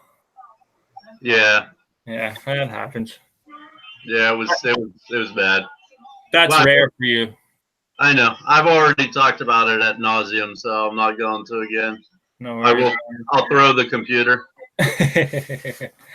That's what's done is done. Moving on. Yeah. Right on. Yeah, I gave it a play here. Washington and St. Louis gave the over, and that's lighting up in my face. Yeah, we're gonna have. I need to finish our record, but we're real close to 500 this month. Good. Yeah, I mean we didn't last month. Oh, last month. I'm not sure. Everything aligned. I think did like 60. We were up like 65 units. Yeah. And this month, this month we could be 5 up, 5 down. I mean, or somewhere in between. Just not a good month for us, but we'll be back. Yeah, like for me, Japanese baseball, it took me a little while. Like I was making a lot of money in AHL, but I was giving it back for the Japanese baseball to start. But I haven't focused as much on American Hockey League. I've been really locking down on Japanese baseball, and I went 3-0, I think 2 days ago, up 4 units. So I'm starting to get a good grip on it. But I hear you, buddy. What happened to Jay? I'm here, bud. I'm just texting my ex. No, I thought that's good. I thought you fell asleep. Oh no. I'm dealing with 5th grade parents softball drama right now. Fuck. It never ends, Twatty. Never fucking ends. Jesus. You know what's good though, Jay? Is you're there for your daughter though. That's what's good, man. Oh, You're there for her. 100%. Yeah, Man. and you love her, and you talk about her all the time, bro. She's You're there for coming. her. That's what matters. She's coming to spend the weekend tomorrow. I can't wait. She's like my little soulmate, man. That's awesome. That'd be, bro. Yeah. So, all right. So let's get down to the brass tacks here. Twatty, I think a Twatty baseball show on the Sports Keg network sounds fantastic. It does. I like that idea. Yeah, absolutely. That's good. You should do that, Twatty, for sure. 100%. Yeah, time slot, like what? Like I heard you guys saying like 3:34 around Well, there. I told him, like, if we take into account everybody, like, Twatty wouldn't want to go on when, like, Jimmy had his show or Natalie had her show, which I'll be on tomorrow at 2:30 on Sports Bet Daily. And I'll be on at 8 a.m. on the Fantasy Sports Network breaking down UFC. But anyway, that would leave Twatty with like 4 to 5 or like an hour before we start from like 6:30, and we'll just start at 7:30 instead of 7 from now on. That's what I'm leaning towards, that way. Okay. Yeah. Because you would be on for most of like what 5 or 6 games start at like 7, so you would be on for like the first couple innings of the early games, and then you could hang out with us for a little while when the show starts. Yeah, I think that's a plan. There's a couple things I got to look into, but that may be taking up time in that time slot. So I just need to make sure that that's all good. Yeah, sweet, man. Just let But me know. I'm looking forward to that, no doubt. Yeah, sure. most definitely. That'll help, and then we could get some other people to do half hours or whatever. Exactly. You know, Yeah. See if we can get like TH and everyone else to come on. Yeah, I would love that. I wish we had people on. The only thing that sucks is like you say like, you know, you don't want to take people away from Jimmy's show. You know what I mean? Well, Things like that. Here's my thing, Jet. I don't want to take people from Jimmy. If someone else is doing a show, then that's up to them. But Right. Well, I personally would never do that. Yeah, I see your point there. Yeah. I gotcha. Yeah, in So- terms of the time slot, getting people to tune in at the right time, yeah, you're right. Like, wait till after Jimmy's show's over. But I wouldn't worry about pulling people away from Jimmy's show. Viewership went down half after Loshak left the low bag show. So, you know. Well, I have a relationship with Jimmy that I don't know, that I feel like I wouldn't want to do that though. Yeah, it makes sense. Yeah, I get it totally. No, yeah, absolutely. I mean, here's an example. Think about all my members. We have 230 people that are in our system, not all members. Wow. Right, Goji? About 230? Yeah, about 230, 233. Right, and I would say at least 150 of them come from Jimmy and Pete. So just that alone, you know what I mean? It's like, and Exactly. Jimmy, you know, so, Yeah. and then I would say of 80% of our members are from Jimmy and Our Pete. low So, baggers and stuff, yeah. yeah. That's good, man. 230 heads. That's good, Twatty. Well, that's in our system, meaning that they get emails or pics, but they get something. Right. That's great, man. Yeah, no. I'm telling you, that subscription thing was just genius. Everyone busted my balls with it. Genius. Everyone said, "Oh, that's not enough money. That's not enough money. That's not enough money." But I mean, it's the right it's amount great of to get money. like people What buying you're doing, packages bro? on top of that. But think about what you're doing is the right thing. if you could set that to where you got 3,000 or 4,000 people paying like $9 a month for a monthly subscription that gives out solid picks, bro, that I'm telling you, that is a phenomenal idea. well, my next thing is gonna be. Here's my next thing. I'll let the cat out of the bag. Is I'm gonna do big promotions like win an iPad. Join at $9.99 a month. Yeah. And we'll do a promotion every night. You could win an iPad. You could win whatever. So I foresee that taking off too. Yeah, I was going to say something like that. That's a great idea. And I can put that in our email chain so we get more people to jump on. Yeah, that's a great idea. Yeah. So for $9.99, you get a month of service. Plus, we do One chance, like if you gave an iPad away a month, right? Basically, you're getting a month's worth of picks and a free shot at an iPad for $9 a month. Yeah, and it would be more than that. It'd be like once a week because I think we would have so many customers that I could afford that. That's fantastic. You can't beat that. Yeah, I like it. Yeah, Twatty, you're doing something different in the business. I'm a small business owner myself. You're doing the right thing is that keep your prices really low. You get a lot more people who are going to subscribe, and therefore you're going to get more money because you're treating them right at a low price, and you get more people that are going to subscribe. So, And the Right, most there's important all that. thing when it comes to a tout business is you're not taking advantage of anybody. No, definitely not. That's number one. Right. That's number one most important. Goji knows that because I don't make him. I mean, we're a team, but like everyone's got to be customer service oriented. You know what I mean? 100%. Absolutely. Yeah, exactly. No, you got it. Because if you don't, someone else will do it better. So Yeah. Like I make the guys really like go in the chats and like shoot the shit, and if anyone has any questions and all that. Just being a stand-up guy is like half the battle. The other half of the battle is giving out successful picks. Right. Yeah. You know what I mean? Yeah. But it's amazing how many people are just not stand up that do this. Yeah. Almost all of them. They're terrible.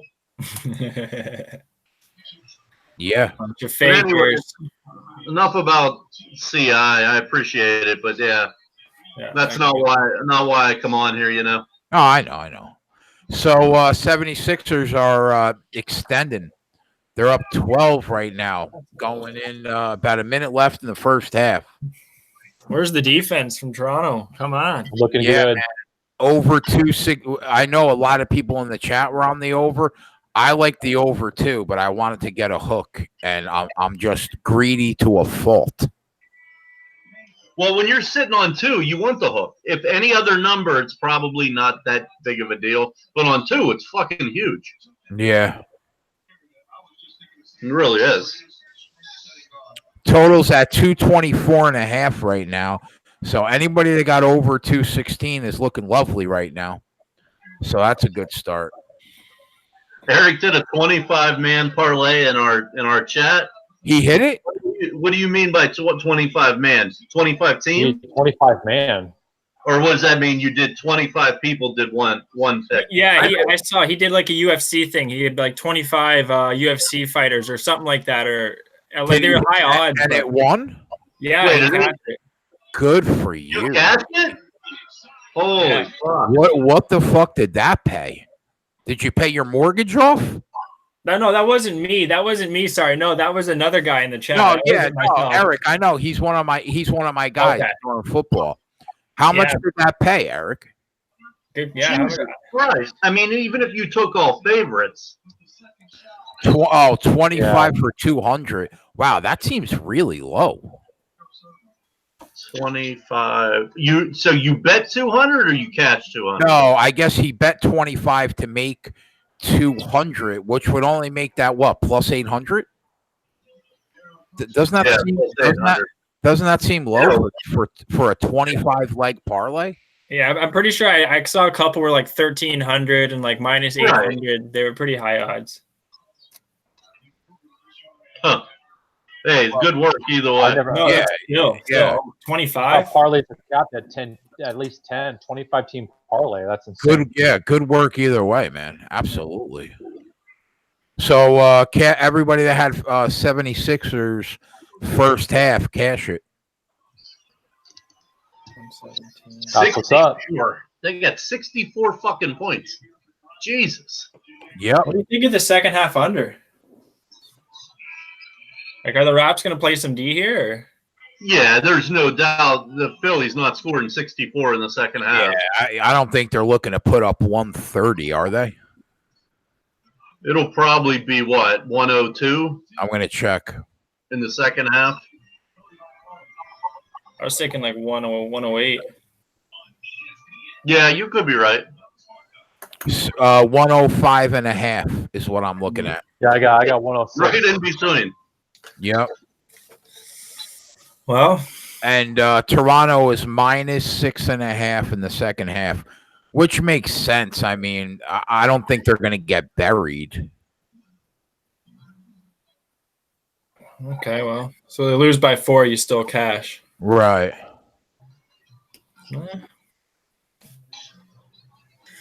I mean, if we're going to judge the first 2 games, right? If we judge the first half as an anomaly, the first game they had 203 points. The second game they had like 184, somewhere around there. Mm-hmm. Right now, they're if they doubled, what do they got? They hit 116, so they're on pace for 232. Yeah, I don't know about that either. I don't know. Yeah, because Philly hasn't hit over 100 points in the series yet, and they're definitely on pace. So, Oh yeah, I mean, I would lean under 105.5 in the second half, but I like the over 216, and I didn't bet it. yeah, a lot of people are on that.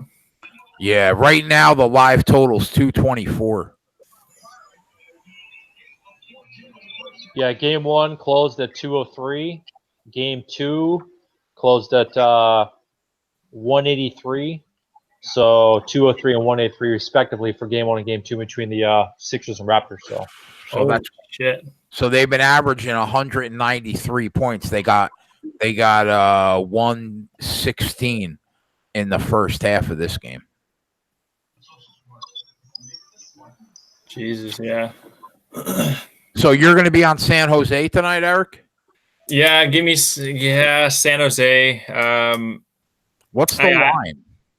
The line, they're an underdog. I'm seeing plus 118 at Pinnacle, plus 120 at Bet Online. Yeah, I'm looking at minus 129 for Colorado. Yeah, I think San Jose's gonna log. I just like what I'm seeing defensively from San Jose, and that 5-2 game. They're also a lot deeper than Colorado. Colorado's had a lot of good support from their defense. I know Tyson Berry's been offensively helping out a lot, and also their goaltending. Grubauer, he was actually in my backyard. Like he's a guy who's came a long way. I don't know. I lean to the under as well, but I do like San Jose. So that would mean what? San Jose's looking to go up 3-1 if they win? Yeah, and then from there, it'd be going back home to San Jose, and I think San Jose would just take them out in 5. Wow. So you and Chris are pretty much against the entire chat. Me and Chris against the world. I'm on the Sharks and under 6. Yep. Hey, right on. Right with you, buddy. You and Chris against the world. Hockey's crazy though. It kicks my ass, and then I fucking win a couple bets, lose a couple bets. You know how it goes. Yeah, I'm also on the under here. Boston, Columbus, 5.5. Well, you had a good second period, no score. They going into the third, 2-1 Boston. Yeah, and you know what? This is another one. I didn't bet it, but I could see Boston. I could just saw Boston winning this game. I heard some stuff from Marchand there. He seems to be kind of like they're kind of tired of his antics, even the team. So, yeah, I don't know how Boston's going to do going down the stretch, but you know what? I can almost see this going to game 7. But I hope this under hits. But yeah, Boston's a team. As a Toronto fan, you can't sleep on those Bruins. You really can't. Yeah, I could definitely see this going 7. Yeah, but I think that hurts Boston going another 7 games. They're a pretty old team. Even their goalie's old. So yeah, I would think that helps Columbus. So anything on the second half, you guys? Raps Sixers, anything on the second half? No, I'm just gonna monitor, and if I make a bet, it'll be live. You like anything for tomorrow, Matt, that you're looking at for baseball that you could talk about? Yeah, I'll look it up. See what we got. Bounce back. Yeah, I got to go back to what I do best: first fives and team totals. That's it. Yeah, man. It would not shock me if you're like 13-3 your next 16 plays. Exactly. That's how it always works. You bounce back strong. Chris Sale's on the hill. What about the White Sox? Live dog plus 176. Fade Sale again, or that's tough. Well, I don't know. He was hitting 97 on the gun. He's got his stuff back. He's still getting hit hard, but I think, yeah, when he's throwing 97 and that slider, yeah, I wouldn't be fading Sale right now. You know, it's not too bad of a bet to take the White Sox plus 1 tomorrow. Yeah, I'm looking right now to see exactly. So I'm going right down the list. Right off the top, I mean, we got St. Louis and we got Chicago. We got Flaherty against Hendricks. That's a good pitching matchup, but you got to lean over. Both those are, really over teams. This is nice right here. We got the Twins and we got the Yanks. We got Kyle Gibson against Paxton. Paxton is unhittable at home this year. Literally, you can't hit him. And the Twins are red hot. Now, the game's in New York, and it's sitting at minus 155. I lean New York in that game. I think Paxton should hold them to a run or two. And Kyle Gibson's terrible. Musgrove tomorrow for the Pirates against Oakland. The Pirates should get to him. This line is only 7.5. Musgrove's going to regress, and the Pirates are hitting, so they should hit Brett Anderson. Just off the top of my head, I like the over in that. Glass now against Straley. Rays against Baltimore. Oh, fuck. I'd probably go under in that. That's 9. You figure Glass now will keep the Orioles at bay, and Tampa's really not hitting. It is Straley, and he's fucking terrible. But I could see that easily being a 5-2 game and going under. What else we got here? I'm probably boring the chat with the baseball talk. No, this is good, man. No, it's good stuff. And Twatty, we're looking over 7.5 for the A's and the Pirates. So juice to 115. So that's going to close at minus 120 on the over. I like that. I like that. I bet the Pirates team total is 4, 3.5 or 4, probably 4. Boyd against Lopez. Boyd's pitching well. I don't really see anything there. Sonny Gray on the mound tomorrow at home. He's been pitching well against a bad Giants offense. We got Kikuchi on the mound for the struggling Mariners against Bieber at minus 150. Nothing initially on that. We got Mike Minor on the mound against the Blue Jays. Minor's having a great year. Sale against Lopez. That's minus 200. Normally I'd be on the over in this Mets Brewers game with Matz and Woodruff, but the Mets can't hit all of a sudden. They were one of the best. They were one of the best over teams in baseball. Now they can't hit. So it's Woodruff minus 125 at Milwaukee. I'd probably ride Milwaukee. Fuck the Mets. I mean, if they're not hitting on the road, minus 124, I would lean Milwaukee. Milwaukee's been hitting those team total overs this last week, haven't they? Yeah, I was going to say that. Yeah, but they'll be at least 4.5 in this game. Oh, okay. 4.5 is like, I usually try not to go above 4, but you can. And then you got Tyler Anderson against Robbie Ray. I really like Robbie Ray in that matchup. He's only minus 115 on the road, but the Rockies have been hitting, although the Diamondbacks have been hitting. Shit, that's 11. The over-under is 11 on that. With Robbie Ray on the mound, it is at Coors, but I would probably lean under. I always look under when it's 11. That's at least where I start. And then finally you got Lauer and Kershaw. San Diego, I can't figure them out. They're hot and cold. Sometimes I think that they're going to start hitting, and then they tail off, and then they pick it up, and then they tail off. It's a big number for Kershaw, 164. He has been pitching good, but he clearly doesn't have the stuff. I mean, he's topping out at 92. His curveball is just so devastating that even though his fastball isn't what it used to be, his curveball is such a great out pitch that you could be looking for it and still not hit it. Oh, yeah. It falls off the table, man. Yeah, and people know it's coming. Yeah, it's either the Dodgers or a pass, because betting on teams coming home off a road trip like the Padres have, I don't like betting on any team coming off a road trip, going home. They got the bills in the mail, their wife, their kids. You know how it goes. They go to the ballpark, they got Kershaw on the hill going against them. It's either Dodgers or pass. Yeah, that's only 7 though. Yep. It's only 7. If you can pick up 2 or 3 off Kershaw, you'd think the Dodgers could get 3 or 4. Right. Having said that, Lauer's a lefty, and that's kryptonite to the Dodgers because now you're kind of neutralizing Muncy and Bellinger and Seager, those big bats from the left side. Where if you're a righty, if the Dodgers go and gets a righty, you got to ride them because they kill righties with those guys. So I don't know. That may be a tough one. I'll revisit all of these, but that's just some initial reactions there. You think the White Sox If you take a look at Lauer's numbers against the Dodgers are really, really good. He's a lefty, obviously. His numbers are really, really good against the Dodgers, and that's the way the Padres set it up to have him throw tomorrow against the Dodgers.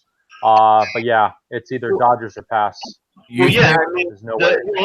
they don't hit lefties really, so that makes sense. Do you think the White Sox down 1 run in the 4th are worth a look at plus 220? I want 250. Yeah. I want 250. So if the Red Sox can get a runner, let's say they get a runner on base with 2 outs, or a runner on first with 1 out, you can maybe get 250. Yeah, definitely. What do you think about the totals? 10.5 right now. Let me pull that up. It is here. I love the White Sox offense. I know they have no household names. I mean, Abreu, obviously, but these other guys are pretty freaking good. So they're going to get more runs. It's just they can't pitch. So is Boston going to get more runs? Is the question. Right. Yeah, 250. I like them. Eric, somebody had a question in the chat. What do you think about the Islanders tomorrow? I think they're in deep trouble. What's that series now? 3-0, right, Carolina? I'm pretty sure it's 3-0 Carolina now. Yes. Islanders. If I was watching Leonard's, he's had some mental issues, and I don't know. It seems like something's going on with the guy because he was in net and he looked just like he had no confidence, no shit's given when his team's in the playoffs here. He's been holding swept. Well, I don't know. Their defense, like they got a great defense, Islanders, but I don't think Leonard's.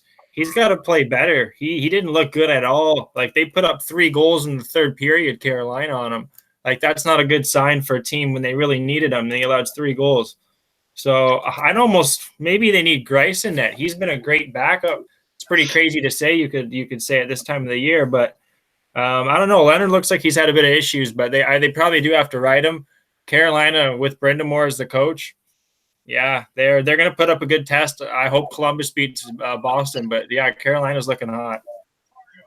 Yeah, I mean, up 3 games and at home, Islanders can't score.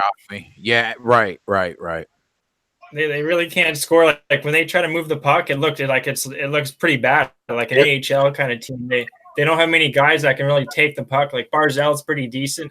They got a couple other guys, Nielsen, but yeah, they don't look nearly as. They're a great defensive team, but they don't have the offense when they need it.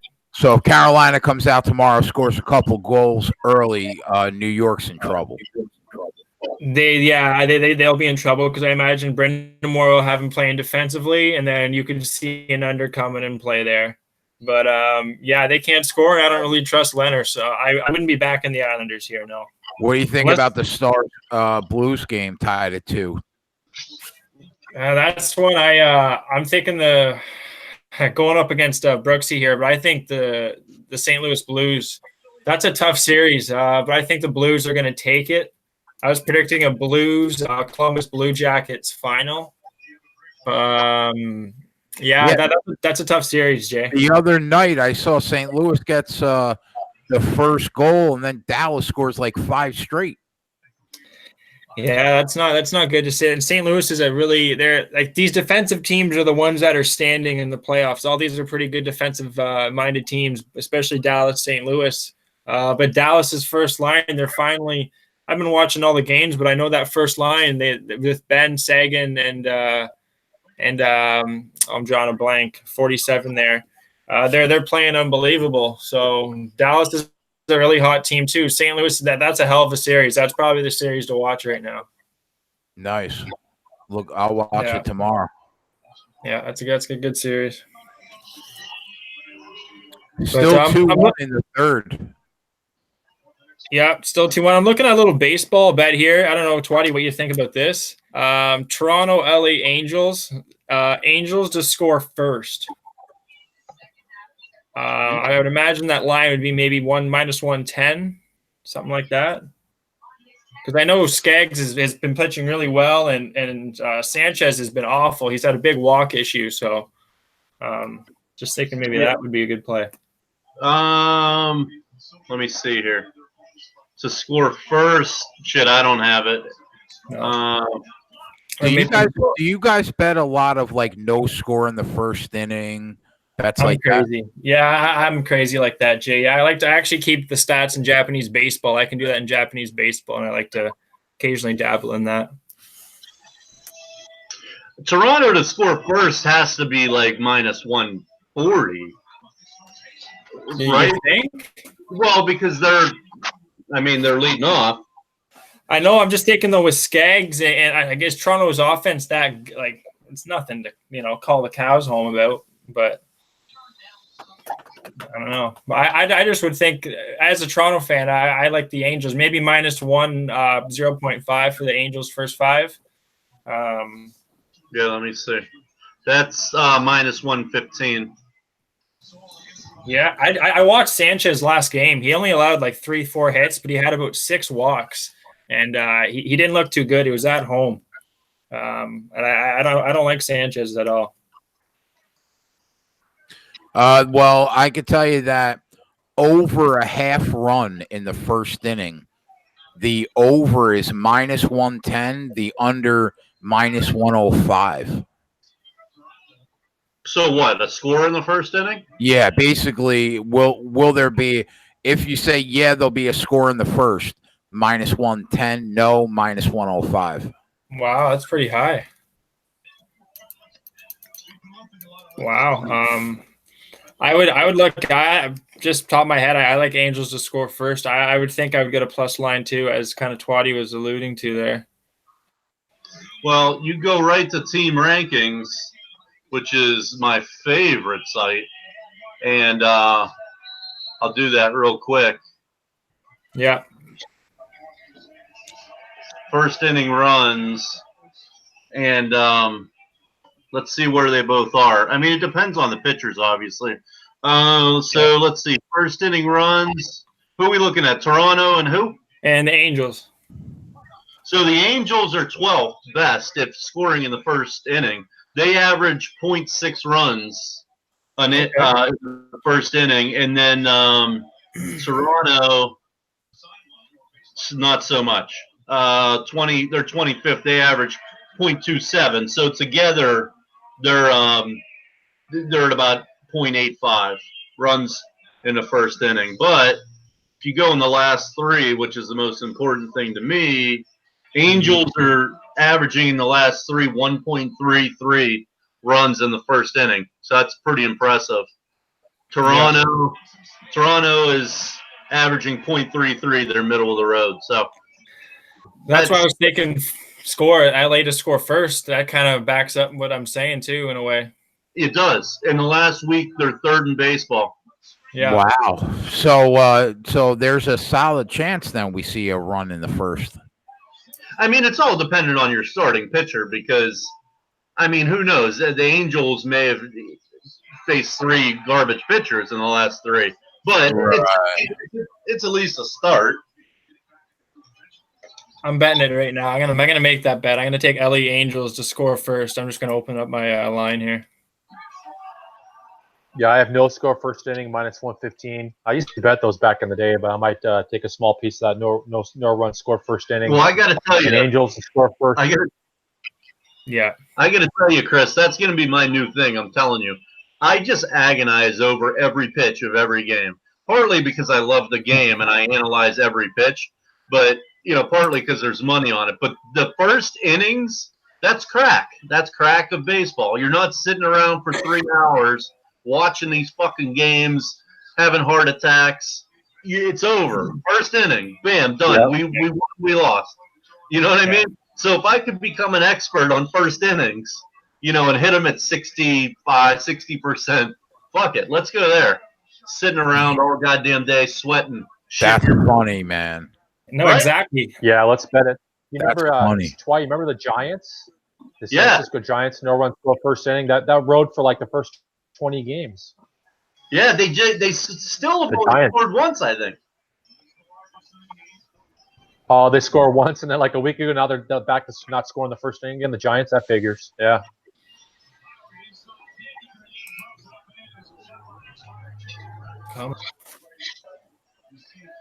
Yeah, I haven't bet no run first inning in a while. Chug, This will be the first one of the year, actually. Fucking water. Terrible. I thought it was vodka. No.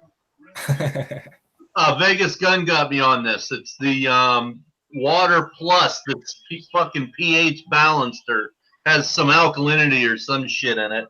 It's supposed to get your body right. Nice. Probably use one of those.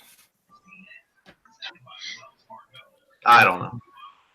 I do feel better though. Well, that's all. That's no more sugar. That's what that is. I have to tell you what I did today. I haven't had a carb in maybe 5 weeks.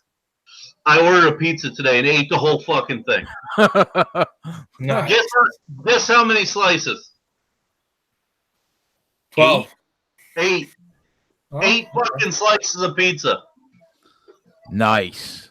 And after I ate it, I felt like less of a man. And you must have felt sick too, right? Yeah. You didn't even have the munchies, eh? No, I ate that at like noon, and I'm still full. Yeah, I bet that tastes damn good after not eating that much carbs in that while. Bet it tastes I went damn into good. a carb coma. I couldn't fucking move. It must have felt like Thanksgiving Day. Yeah. Oh, Goji, what are you going to do for the are you going to be doing live tweeting for the Derby or something, or what are you going to do? Oh shit, man! It's a crazy time of the year. I just picked up the form here for tomorrow. Churchill Downs, the Oaks, 1.2 million dollar race. You like to bet? You like to bet the horses? Yeah, he's good. Oh, I got hooked on it from Jimmy last year. Maxie was talking about it. Nice. We bet on it in Toronto, and then from then on, I don't know what it is, man. I was handicapping horse races, man, from like 6 years old. My grandfather owned a whole barn of horses that used to race at the Meadowlands, Monmouth, and Freehold. So I literally was capping races. Like some of my first words were learned at like the Freehold racetrack. That's awesome. Yeah, my parents are really against it. I'm like the only one that gambles or bets. Yeah, the girls are going to race tomorrow in the Oaks. The favorite's solid though. The Belfina? Yeah. Yeah, she's looking pretty good. So are you going to be live tweeting or anything? Okay, yeah. So I'm actually going to be at Woodbine on Saturday. There's like a alumni event for my college there. But I'll try to definitely tweet. I think there's going to be some low baggers there too that we're going to meet up with. So I'll definitely try to tweet something out there. But I know I'll be partaking in some drinks and having a good time. But I'll definitely try to tweet some stuff out. Good old Woodbine. You made our last year. I don't know if it was last year. No, it wasn't last year. But you're always making the CI chat some money when you're giving there.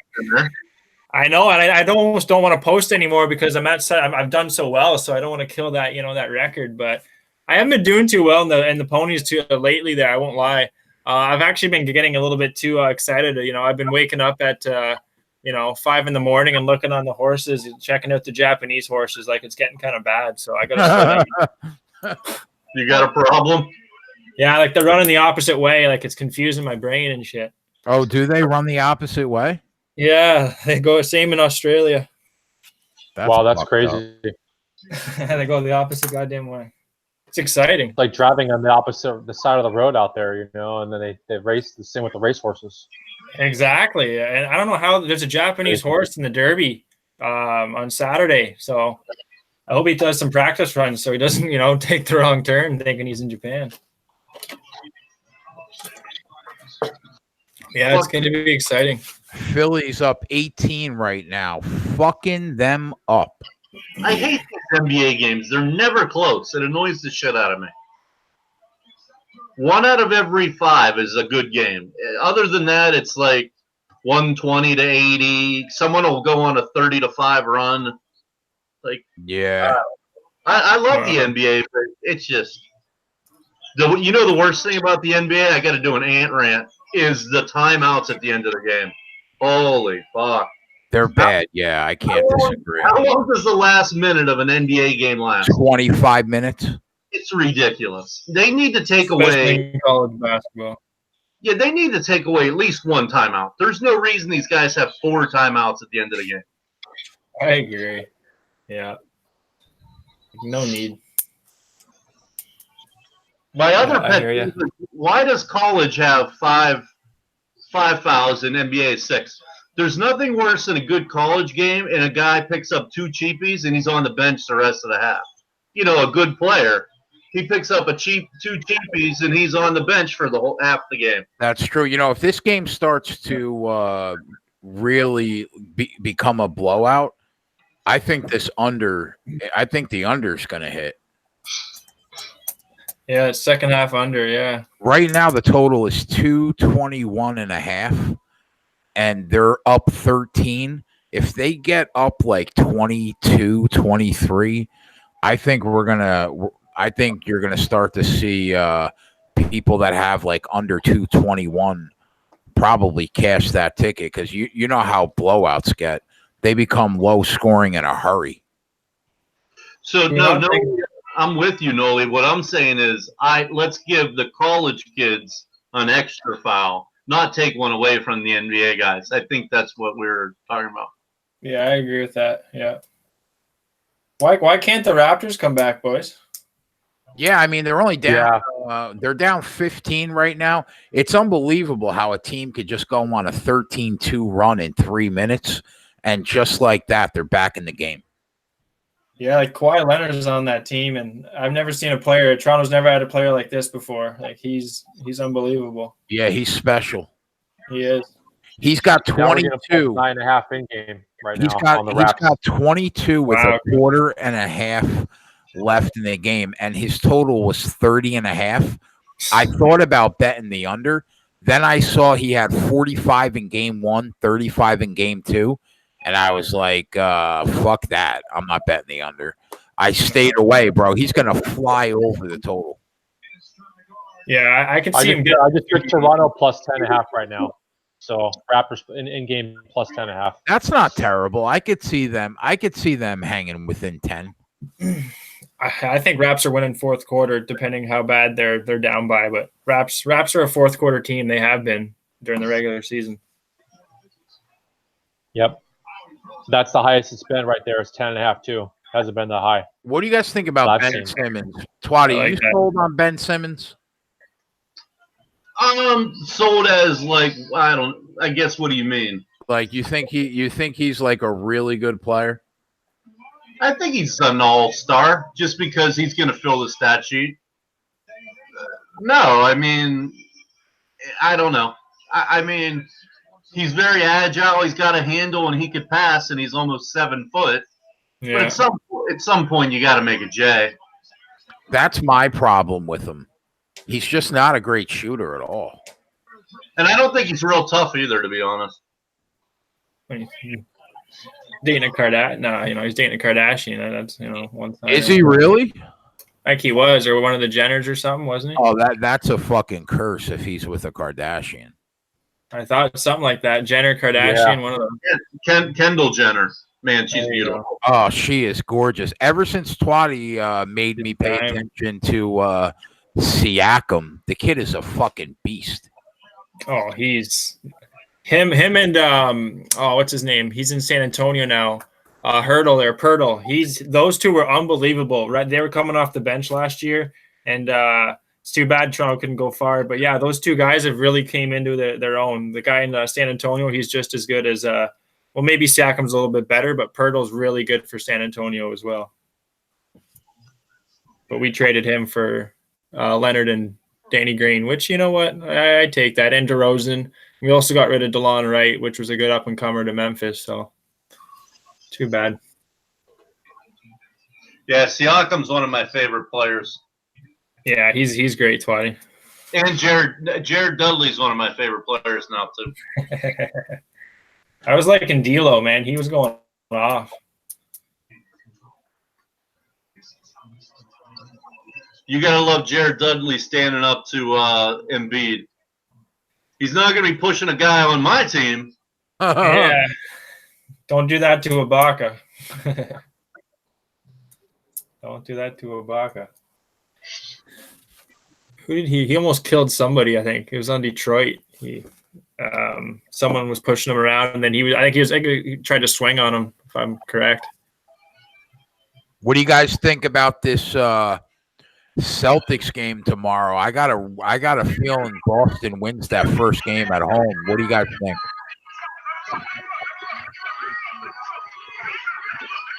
Who's that? What is that? Who's playing something?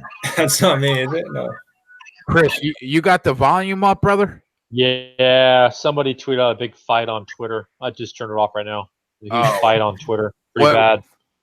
Don't get me wrong. Milwaukee's the better team, okay? We all know that, right? But it's not going to shock me if the Celtics take the first one at home, because they looked really good in Milwaukee, and they'll play at least that good, I think, at home. Plus, Danny Ainge had a heart attack. Shit. So you got to think they're in that, like, win one for the Gipper mode. What do you think about that first game, Twatty? I don't like Boston at all. I mean, I don't like them at all. I don't understand why they drafted so many people at the same position. It completely baffles me. You have Tatum, and not at the exact same position, but you have Tatum, you have Morris, you have Marcus Smart, you have Jaylen Brown, Semi Ojeleye. I mean, literally, you have 5 or 6 people that play the same fucking position. I don't get it. The only reason why I have not already bet Boston is because Milwaukee gets Brogdon back for tomorrow night, and I think that Brogdon is going to be a difference maker. I think that if they had Brogdon the entire series, they'd already be up 2 games. That's the only reason why I haven't already bet Boston. How big a factor do you guys think Brogdon is coming back? Huge. I mean, he'll check. He's one of the best defenders, and you got him checking Kyrie Irving at the top of the key, pounding the ball. Exactly. Yeah, he's a two-way player. He can score too. Like that's huge. Yeah. So him coming back is the only reason why I haven't pulled the trigger yet on Boston. I'll probably. Steve says, I'm not concerned that the Bucks are the better team. Boston took LeBron and company to Game 7 in the East last year with Kyrie and no Hayward. Yeah, but that. In fairness, Steve, that was a shit. I think that was a shit Cleveland team. Yeah. A terrible Cleveland team. I mean, you have LeBron. Kevin Love was the second best player on the team. He was hurt. Yeah. Yeah. No, Milwaukee's way deeper. They're way deeper. Yeah, I mean, Middleton is so underrated. Middleton, Bledsoe, they got a whole bunch of them. And that, I think the key is really having Bledsoe come off the bench and playing with the second unit is huge when Brogdon is back. Yeah, exactly. That's the only reason why I haven't bet the Celtics yet, but I do lean. I think it might take Milwaukee a game back with Brogdon. They probably win the second one in Boston. My guess is that it's tied 2-2 after 4. I think Milwaukee probably takes the second game. Boston takes tomorrow. Yeah. I'm just about fading Boston, really. I mean, that's my own bias. I probably shouldn't, but I don't like Kyrie Irving. I mean, that sounded stupid. Obviously, He's so good though, Twatty. he's a good player, but to me, he just pounds the ball too much. You know, he'll be at the top of the key pounding the ball, and then the next thing you know, they're up against it on the shot clock. You know, then they have a bad shot. I don't know. He's good. He's a good player. He's really good. What do you guys think about the third game between Denver and Portland? Does Portland and Dame take the first game at home? Coach? Geez, where's TH when you need him? I didn't reach out to Tyler actually tonight. I should have. I like Denver. I like Denver with Jamal Murray. Shout out to Kitchener, Ontario. I backed them last night at plus 250, down 12, and they cut it to 4 late in the fourth quarter, but they couldn't get over the hump. That Portland, that arena is going to be bananas tomorrow night, man. Yeah. Portland is an unbelievable home court. I like Portland. Everyone's talking about Jokic. Jokic is just pissing on Kanter, and he is, but Kanter is putting up a shit ton of points and rebounds too. So, well, because Kanter can't play any defense. Offensively, he's getting his though. But yeah, Kanter's a great offensive player. Yep. Yeah, I agree with that 100%. And I just think Portland is the tougher team with Dame and McCollum and Kanter and Al-Farouq Amino. I think they're the tougher team. I think Denver is more finesse. You look at Jokic, he's not a back to the basket guy, likes to face up, he's a good passer. Jamal Murray is definitely an outside shooter. Not that he's soft, but he's no Dame or CJ McCollum. And then you're looking at their wings. Not that they're not tough. I just think Portland is a tougher team, in my opinion. And both home teams are not giving a lot of points. Boston is a 2-point favorite, and Portland is a 4-point favorite. Wow. Yeah.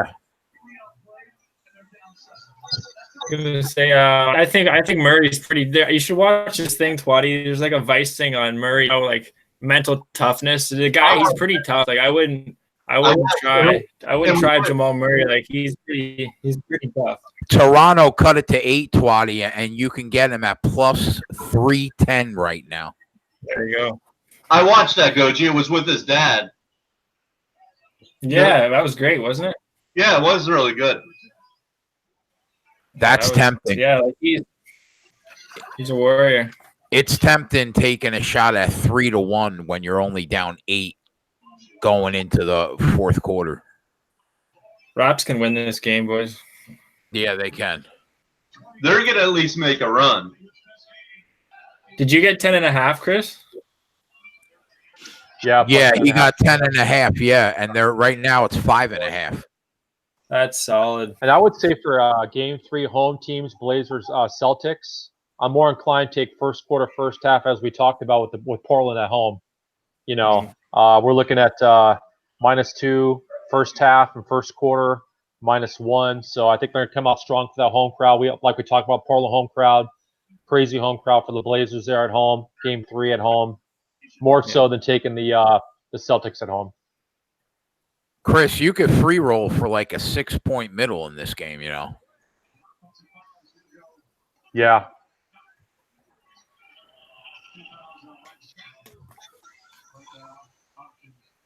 Yeah, that's a good point. If they get down to like Warriors, 76ers -4.5, that's a free shot right there. Hey, what's going on though? The White Sox.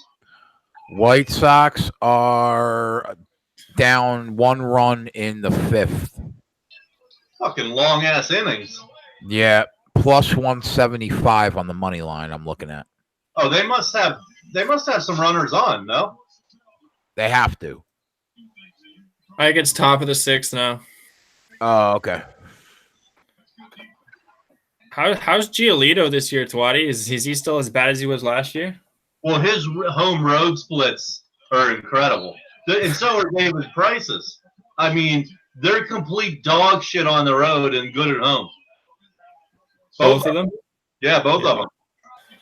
Well, first 5 over. I That's imagine amazing. that already hit.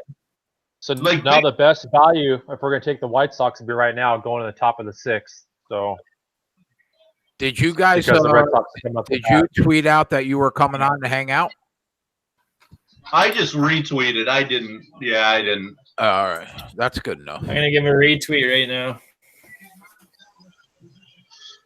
Just like Big Maple, your boy from Canada, man, he is unhittable at home. Unhittable. He throws 98, and then you get him on the road, and like the Dodgers are lighting him up, or the Giants are lighting him up on the road. Yeah, he's a real sap killer. Like he's a real Big Maple kind of kid. Eric, I thought your total was dead in the water after the first period of that hockey game. And they scored 1 goal in almost 2 periods. Yeah, Columbus is on the power play now though, which isn't good. If they score that goal, empty netters in effect. We need to get out of this power play there, Jay. We're gonna sweat this one out. As always. Yeah, man, I don't know what to do. I don't know. Do I tell you or do I tell Brooks on this fucking San Jose game? No.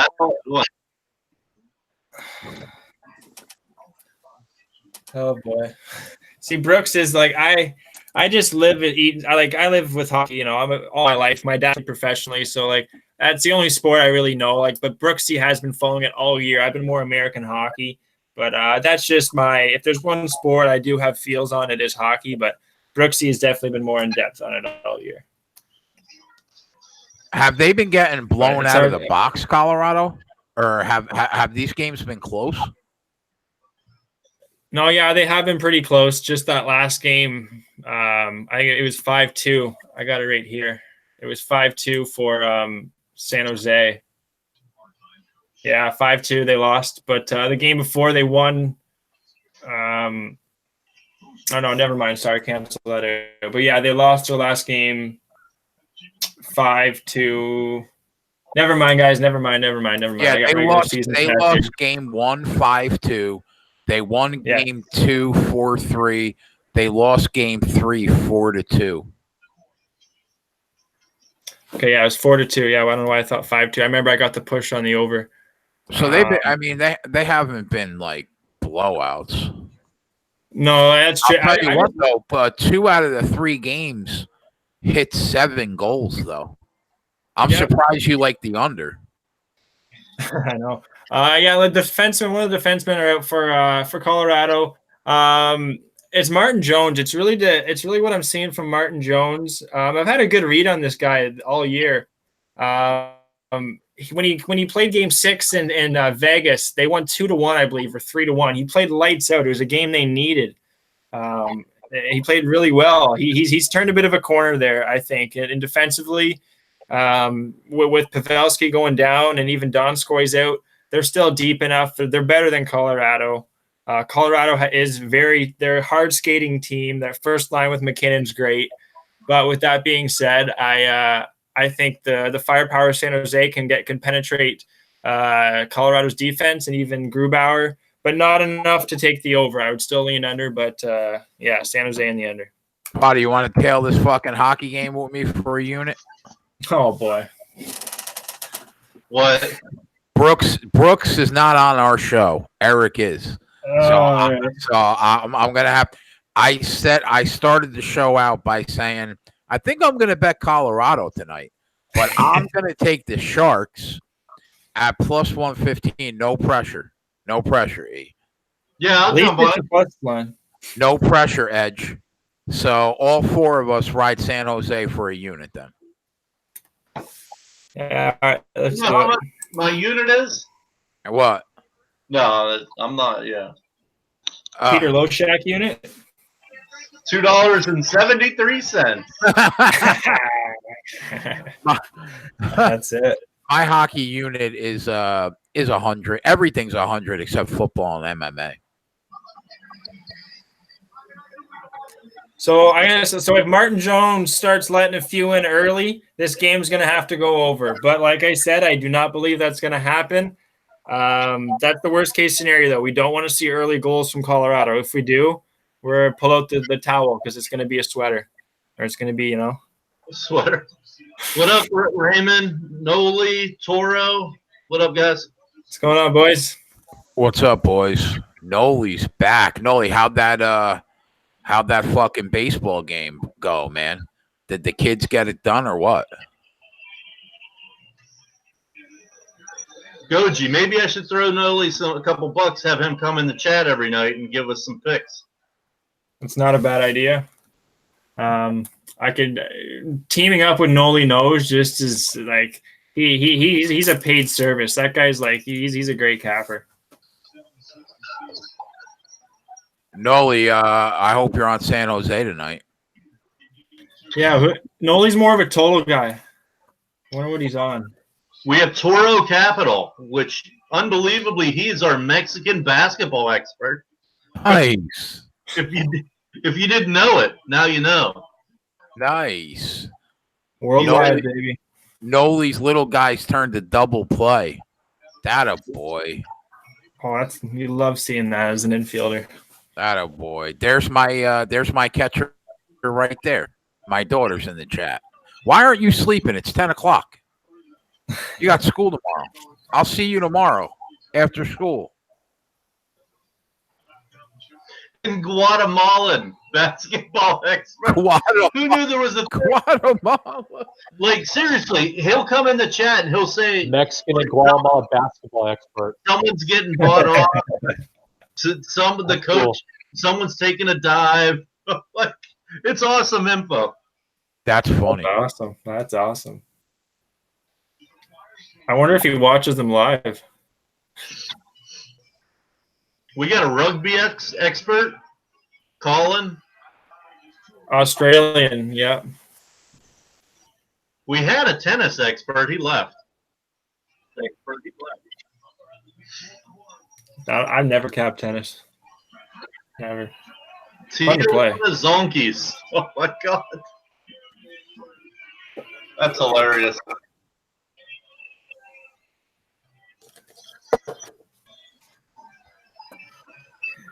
Oh, now Boston's on a power play. Fuck. Yeah, tennis is always overseas, so it's like if we're betting on the States, all the good matches are always overseas. So it's like, you bet it, wake up in the morning, see if you won or whatever. Did you see Siakam just trip Embiid, bro? Oh my god, could it be more blatant? Holy shit. Was it on purpose? Yeah, he stuck his leg out from being on the ground. Yeah, look at the replay right there. You'll see right now. That's got to be a flagrant, right? Oh, yeah. Or a tech. That's going to be 2 shots in the ball. I mean, why would you do that, though? I mean, why on earth would you do that? He probably pissed him off. He's probably talking some shit to Siakam, and Siakam kind of, because that's not something Siakam would do if it was blatant. He's probably. Oh my god! Embiid acted like he got sniped. Yeah, he did. Oh my god! Almost as bad as James Harden there. Yeah, that's country on country violence there. What's going on? Isn't Embiid a dirty motherfucker too? I think he'll get a cheap shot in when he can. That's what I'm saying. He probably did something to tick off Siakam. Yeah, Siakam has always seemed like a pretty good dude. No, that's why I would have thought it would have maybe been like not intentional, but if it was an intentional one, someone pissed him off like 9 times out of 10, I would think. Embiid is so good, man. He's the best player on that team by a mile. Yeah. Like Kawhi Leonard for us. Yeah. Shit, Boston scored. I hope Kawhi is a New York Knick in like 2 months. You guys can take Durant or Irving, maybe. How about that? I'll take Durant. I'll take Durant and Irving, bro. Sold. Let us have Leonard, man. When we lose Leonard, we're gonna be the next Blue Jays of baseball for the round. If you can guarantee me the KD and Irving, sold. I was hearing talks of that. Yeah, I'm hearing talks. There's a good chance that KD is going to the Knicks. I'm hearing that chatter too. But can we be honest? Why would he leave? He has a chance to be the first basketball player to win 4 straight NBA titles and 4 straight NBA final MVPs. Nobody's ever done that in the history of the sport. Why would you not stay? Good question. It doesn't make any sense to me. How old is Durant? What'd you say, Jay? What was it again? Durant's got the first. He's got a shot to be the first player ever to win 4 championships and 4 NBA Final MVPs in consecutive seasons. Nobody's ever done that before. Yeah. Wow. And everybody knows he's the second best player on the planet. It's not like it's up for debate, like who's better, him or Steph Curry. They're hard. But you know what me and my boy were talking about today? Imagine just dropping KD into a 1955 NBA game. Just imagine that. What would he do? Well, that's why Will Chamberlain used to go for 100 points. Well, right, but KD was as basically as tall as Will, within an inch or two, Right. and he could obviously was way more not more agile. Wilt was agile, but he could better score. Yeah, you're right. It would just be, and Wilt was also in the 60s and 70s. Drop him in the 50s.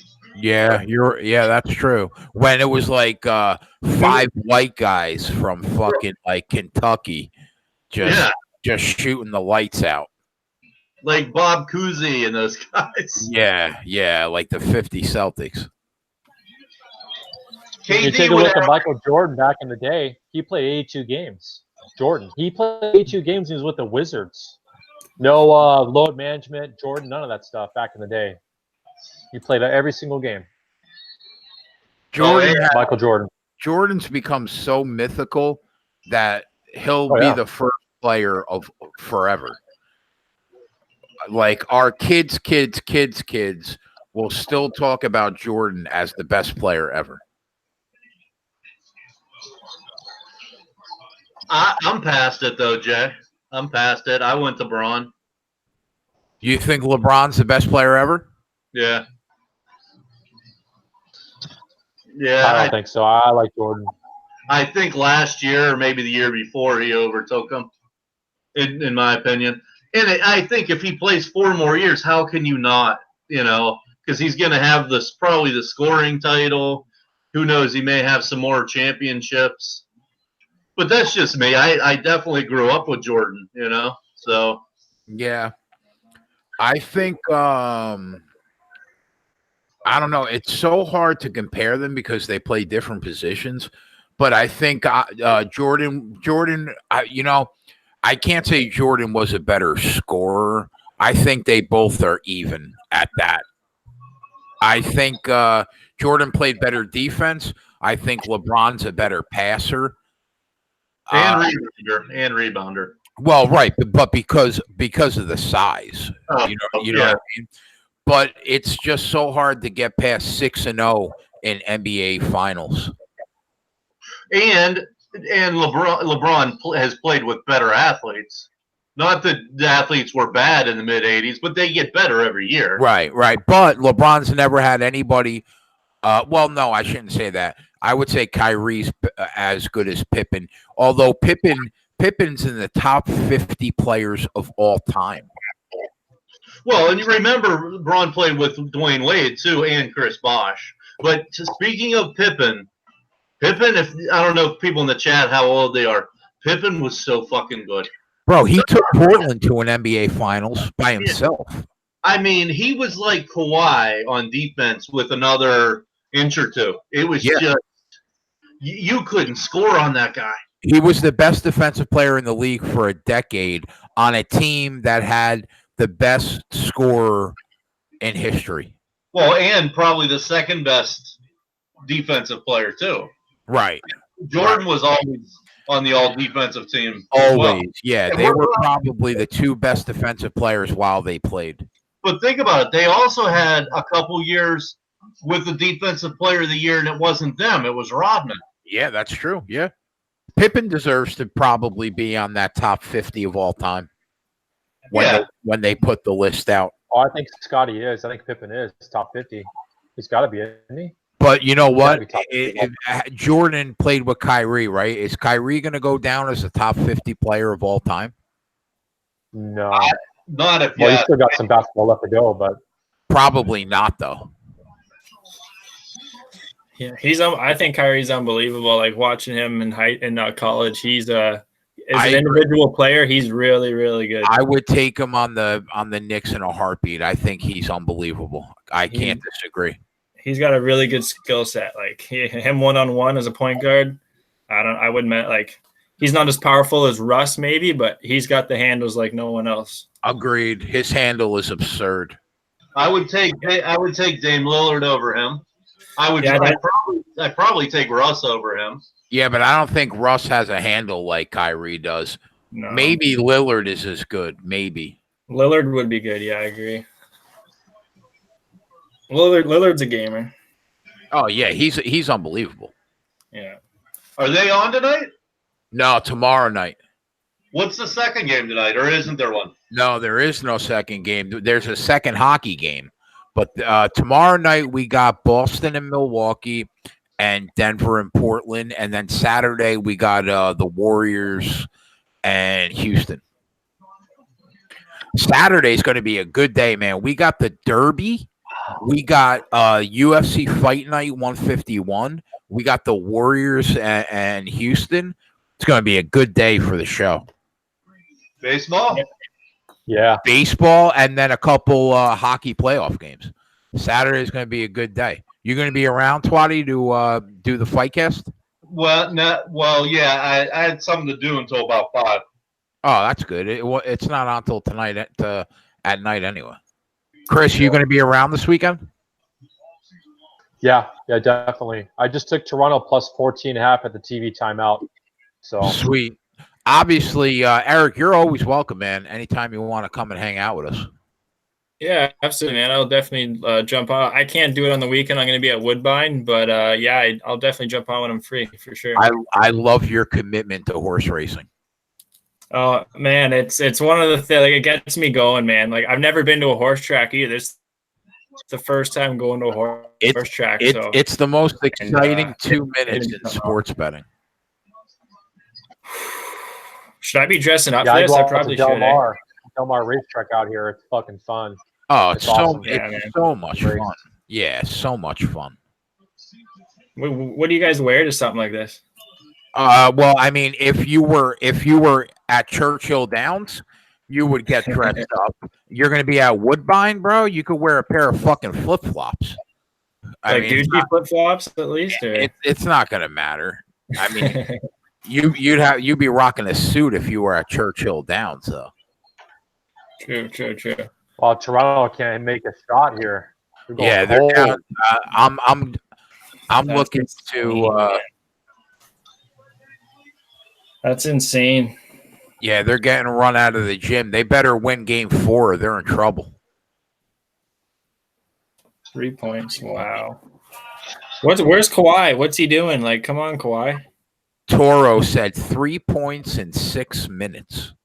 Yeah, that's brutal. Holy Christ. Fourth quarter team, my ass.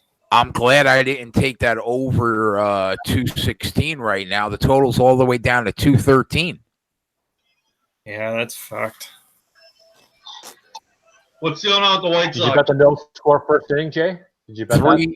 No, I didn't bet it. Why? Is there no score? Looking good. First 2 out. 2-0, looking good, yeah. Fuck me. I didn't bet it. Boston is still up by 1 run in the 6th. Yeah. Can you And get the hockey game, plus 250 yeah, yet? Blue Jackets lost. Plus 220. Fuckers. Yeah, game stayed under. Luckily, Boston Columbus. Good, nice. Wait, so that was a loss for Brooks, though? No, he didn't. He just was on Colorado game, which is just starting. But I gave it a free play on our email. It was Boston Columbus under 5.5. Good work there.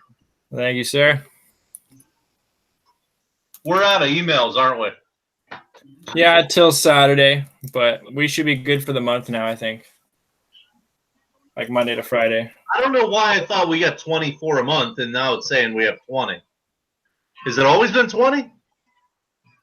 Yeah, do you it's mean? always been 20. I don't know why they don't just give us 30 a month.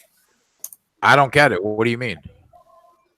No, we have a whole system set up, and yeah, by the way, if you and I join forces, we got a great guy here with Goji.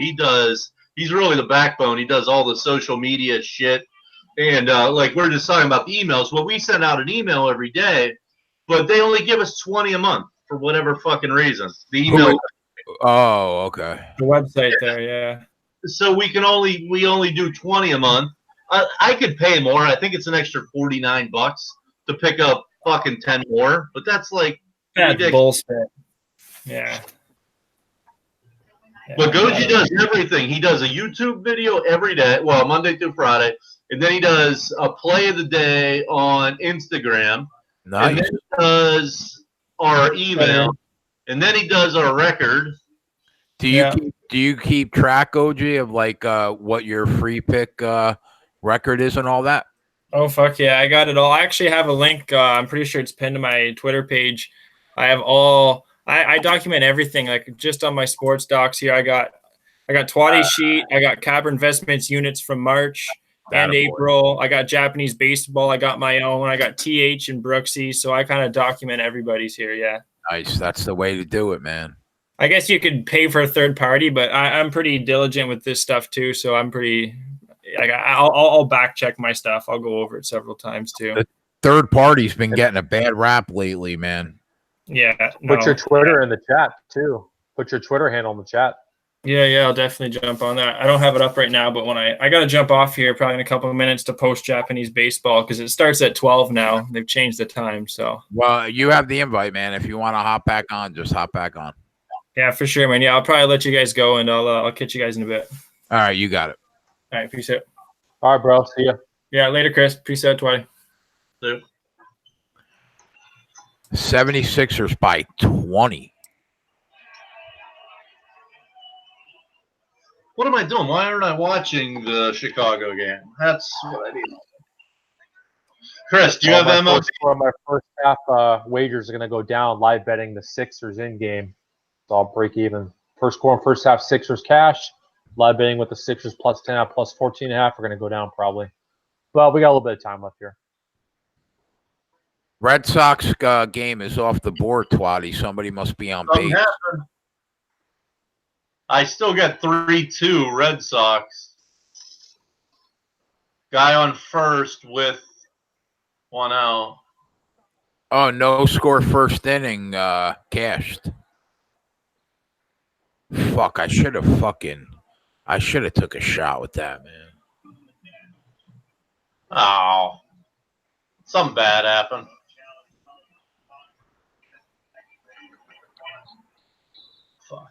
Fuck. So San Jose, Colorado's underway. 13 minutes left to go in the first period. No score. Yeah, no score. Flipper Down by 24. Holy fuck. Flipper. Fucking base winner is terrible.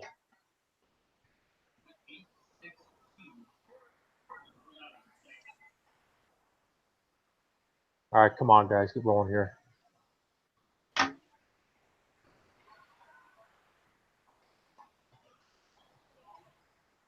You know, I think now would be a really good time to take Toronto down by 26.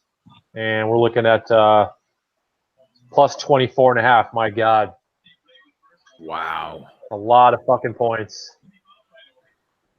What? They fucking breaking right now. Jesus Christ. Oh, we got a guy thrown out at home, Jay. That's what happened. No way. Yeah. Abreu, the slowest man in baseball. He's so good though. Jose Abreu. Yeah. They're down 26 and the live line's 21.5. Yeah, it was 24.5 a minute ago. Damn. It's a lot of fucking points. You got to I'm think off it, the 76ers are going to start pulling starters, no? Yes, exactly. Yep. That's why 24.5 had massive value, which is why it's juiced to minus 130.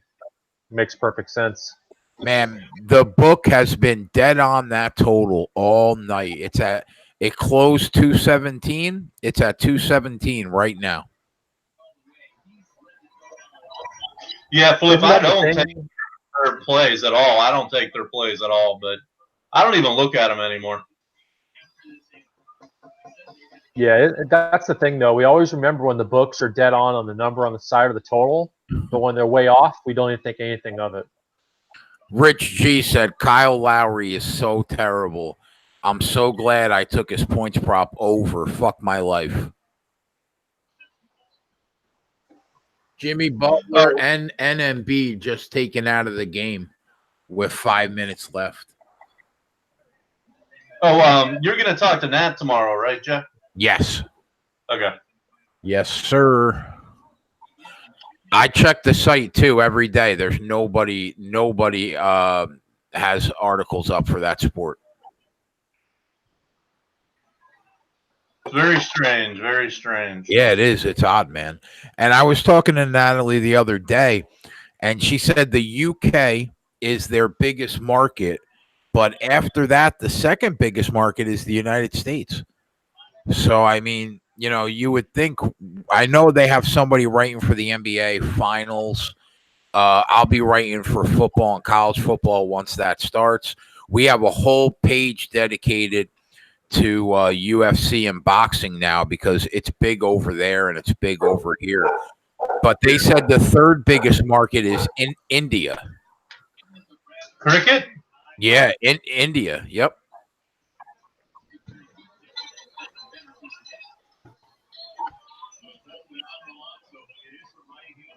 Three. This will be a plus India is 200. where I get the IRS calls. Like, hi, I'm with the IRS. And their Indian accent from India. You know? 3-3. I should. Like, okay, the fucking IRS is never going to call me to try to scam me. I could have taken them at plus 220 and I didn't. Oh, speaking of a scam, here's a quick one for you. I saw this beautiful apartment right behind Heinz Field in Pittsburgh. Yeah. On Craigslist. So I called or I texted him, and he's like, "Well, fill out this application. It didn't ask for my driver's license, social security, nothing."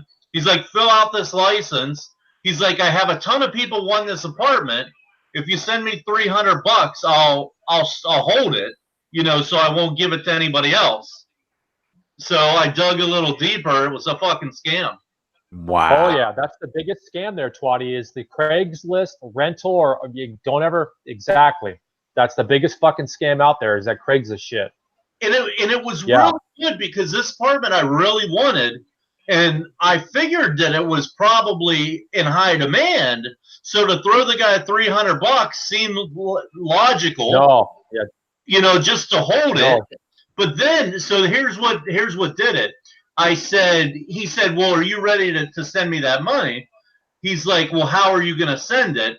And I said, "Well, I'll PayPal it or I'll send you a check." And he said, "No." He's like, "No, you either Western Union it or do a Walmart card. Like, I guess there's a prepaid Walmart cards or something." Right. Yeah, it's all fucking bullshit. Right. And then like, you know what I'll do is I'll put a fucking gun to your fucking neck and pull the fucking trigger, you motherfucker, you. But I hate those fucking scammers, bro. I'm not gullible like that. I've seen it all. Oh, I know you're not. Yeah. Yeah. But when he told me I had to pay that certain way, I knew. I'm like, fuck it. I don't, And then so I did more research, and it's actually by a realtor that's really showing it. So I called them and I said, listen, someone's trying to fucking scam on this property you're trying to rent out. It's amazing. People got nothing better to do, man. I'm sitting here thinking about how much money this guy could be making. Oh, yeah. Oh yeah. All he's doing, They make money doing that. he's copying and pasting, and he could be doing it in every Craigslist all over the United States. He's probably killing it. You know how many gullible people that there are out there that will Exactly would do that. It's amazing. You could make a ton of money. Just think if you were doing that just in LA. Right. With every listing. Yeah. It's wild. I mean, the thing is, if that kid gets caught, that he's going to jail for years. Yeah, no doubt. Yeah, it's all Craigslist is the biggest scamming out there. The IRS scammers like Rich G. That's funny as hell, Rich G. Indian Revenue Service. Because they call me and I owe the IRS $60,000. But I don't have to fucking pay them because I'm on CNC currently not collectible status with the IRS, so I don't have to pay them. Because I have no money. If I $60,000? Yeah, because I'm a small business owner for 15 years, Jay. I mean, fucking the IRS will fucking audit your ass and you're fucked. Oh, you owe this amount of money. And I pay them every fucking year, but they audited me and I owe them $60,000, but I have no money. I pay my house payment. That's it. You know what I mean? I have no money laying around in bank accounts. So I proved to them I have no money. It's called CNC, currently not collectible, which means if you have no money and, sitting in a bank account anywhere or whatever, you don't have to pay them. So, wow. But I pay him every year, bro. Every year I pay my taxes. So you're off the hook like forever with that $60,000? No. If I make a lot of money and I report it on my return, my tax return, if I make a lot of money, then they'll fucking take me off that shit and they'll come after me and say, you owe us the $60,000, you gotta start paying. But bro, you gotta understand that I paid the IRS every single year. Right. But they audited me. And fucking, I got a tax attorney, and they're like, "Yeah, there's nothing you can do. I mean, you can pay us like $5,000, but you're better off going on CNC status and not paying the money that the IRS is trying to get from you." So they just want more. They want more money than what you pay them every year. Yeah, and I paid them every single year. Every single year, I pay the IRS. I get no tax return.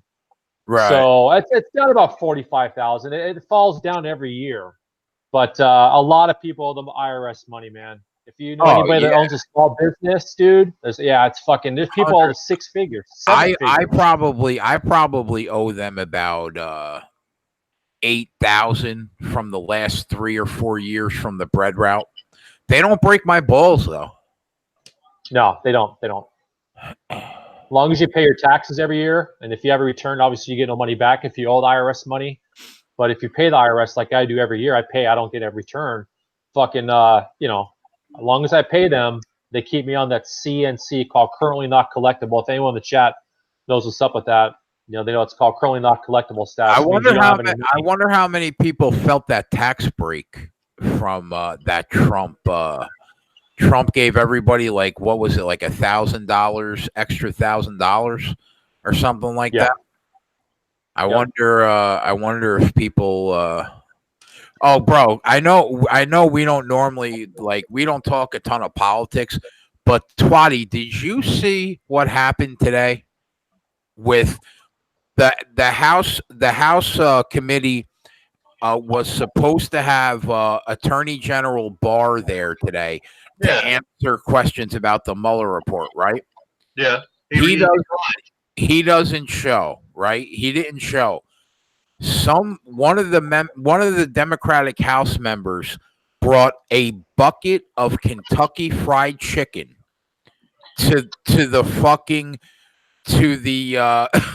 hearing and called them chicken bar, and then proceeded to eat the Kentucky Fried Chicken on the floor of the House hearing.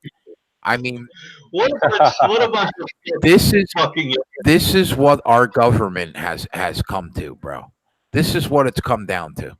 We're eating buckets of KFC in like Judiciary Committee hearings. It's amazing. They bring fucking snowballs in there. They bring big signs and fucking. What do they? They do shit like that all the time. It's a giant shit show. The government. It's I didn't see that. I'll have to YouTube my that. my fucking jaw hit the ground today. I was like, "Come on, man!" That's funny. Yeah. Hysterical. It could be worse though. We could live in countries where there is no government. We all know about where we could live besides. Oh yeah, America we're or the Canada. we're the luckiest people, literally on the planet, Exactly. probably. That's right. But our That's right. government is so fucked. I Yep. don't know. I'm hearing a lot about these Scandinavian countries. Pretty fucking nice to live there. Yeah, people With in their Europe. universal healthcare, universal education. There's no guns are outlawed. Everyone gets along. I don't know. I could be wrong. People in France are amazed that everybody doesn't have free healthcare. Like they can't even comprehend that. Well, aren't we the only big country that doesn't? Yes. Like Germany does, France Yep. does. Well, Canada, not that they're that big. Canada does. Yep. Yeah, like Sweden, Norway, Finland. They all do. Yeah. Right. Well, you get free healthcare in this country if you don't, have a job, whatnot. We all know how that goes. We don't want to go down and talk about that type of political sides, but with me, I pay for my own healthcare because I'm self-employed. It's 100% tax write-off though, so I pay $300 a month, and at the end of the year, it's all written off 100%. Oh, guys, you know what I was thinking of? I'm going to get in some shit. I've been paying fucking 4 employees for the last 8 months. By And check. I haven't. No, by PayPal. Yeah, but it's really hard to prove that money is it is around though, man, because it's all cash. I don't think you're not. But I transferred from PayPal to my checking account. But unless it's a crazy number, I don't think that they're going to go after you for that. Like if you were paying them like on a payroll, then you would be fucked. But how to avoid that, Twatty, is just make all your guys independent contractors. Well, they are. Yeah, 1099s. That's what I do. Yeah, they're all responsible for their own taxes.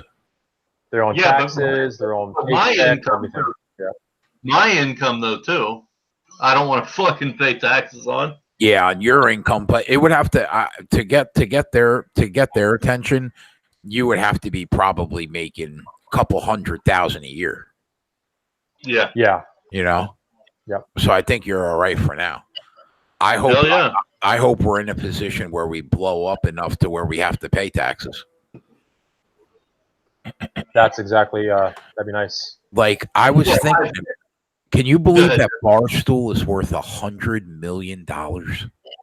I thought it was more.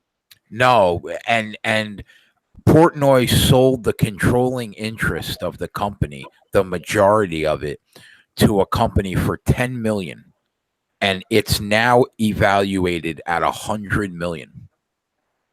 What? So he got $10 million. He's still making some daily, or yeah, he still runs Barstool. He still owns a percentage of it, but he gave up the controlling interest for $10 million, and now it's evaluated at $100 million. But you're talking about when he started that in 2003. It was basically a little online newsletter about Boston sports. And it fucking blew up. Yeah, it's insane. Well, I wouldn't mind being like an SBR.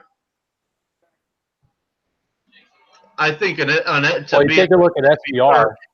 SBR would be easier to achieve. Yeah, they're down in Costa Rica. They're big on the offshore type of deal. They'll still be around when all 50 states legalize sports gambling in each individual state. They have a following. But a lot of people are going to pull the money off offshore accounts. I will. I mean, I'm not going to line shop offshore accounts anymore. I'll be shopping with California books big time. But what I'm saying is, I think it would be a lot easier to grow the keg into an SBR than a Barstool. Now, the Barstool obviously could be more profitable, but yeah, I mean, to get to an SBR, what do you need? What do you need? You need a couple personalities to come on every day and then gain sponsorship, right? Yeah, we need a ton of traffic. We that's what we need. But I heard that I don't know if it's true, but I heard SBR is worth like $8 to $10 million. But what we need is a ton of site traffic. That's what we need. Does SBR get a ton of site traffic? I would think that their website, yeah, gets a shit ton of traffic. Yeah, maybe not their videos on YouTube, but the majority of their money that they make is all from sportsbook, from the sports books, like sponsorships, and then site traffic to their actual website. The videos are just a bonus. And Odds Market, which the company that owns SBR also owns Odds Market. It's that's another site that gets a ton of European traffic. So that's where it all starts. And once you get heavy traffic, man, people pay a shitload of money to advertise on your website. And that's a good point, Jay. You think about Sportsbook Review, and they started, I think, in '99 or whatever it was. They, were new, and they were new to online sports betting because that was when the internet came out. And what you're doing, and what we're going to do, you can make good money with doing this. You know what I mean? It's like getting a foot into the market of the American sports betting market. SBR started off with, very, very small. Now look at them. I still can't believe I still don't see how they make so much money. But well, now, I mean, you got to realize, bro, that they splintered off into so many things. They have huge podcasts now, which that's another thing where you get ad revenue from, and they're everywhere now. If you look at all the different arms now of Barstool, once they got real money behind them, once they had somebody with real money backing them, I mean, they're all over the place. They got their hands in every facet of sports. No, I know that. I was talking about SBR. I don't know how they've made so much money. Oh, SBR. Oh, okay. Well, they got a lot of offshore books that give SBR money to give them grades, because all the books are graded on their site, as you know, an A+ or a D or whatever. So all those offshore books give SBR money to sponsor them, and push them and plug them. So SBR gets money from the offshore books. But it's hard. Like, I think Portnoy with his own money grew it as organically as he could, and then somebody probably backed him, and that took it to the next level, and they blew up from there. And now they're as big as Bleacher Report. They're probably bigger than Bleacher Report now, if I had to guess. And all those different sports sites. But there's still no website out there that is like Barstool, but heavily geared towards sports betting. SBR is not really a site like Barstool. They have their own niche, like with like all their sports book comparisons and everything like that. But there's no site like Bleacher Report or Barstool that's heavily geared towards sports betting. And the market is exploding, man. There's no time better than now with all the legalization to get in on it.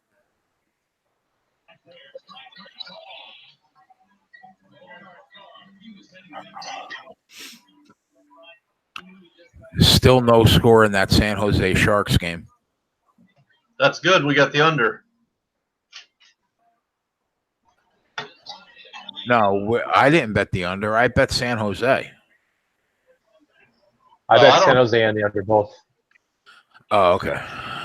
Didn't Goji tell us to take the under? No, well, he said he leaned under, but when I said we were all going to tail it, we were talking about the Sharks on the money line. Oh, I fucked that up. Well, good for you. There's a minute left in the first period, no score. Nice. Red Sox took the lead 4-3, top of the seventh.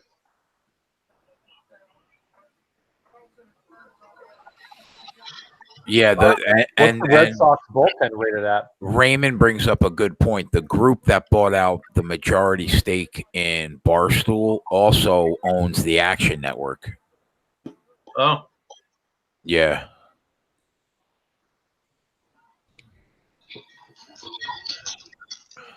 Well, Carter, we took San Jose at plus 115.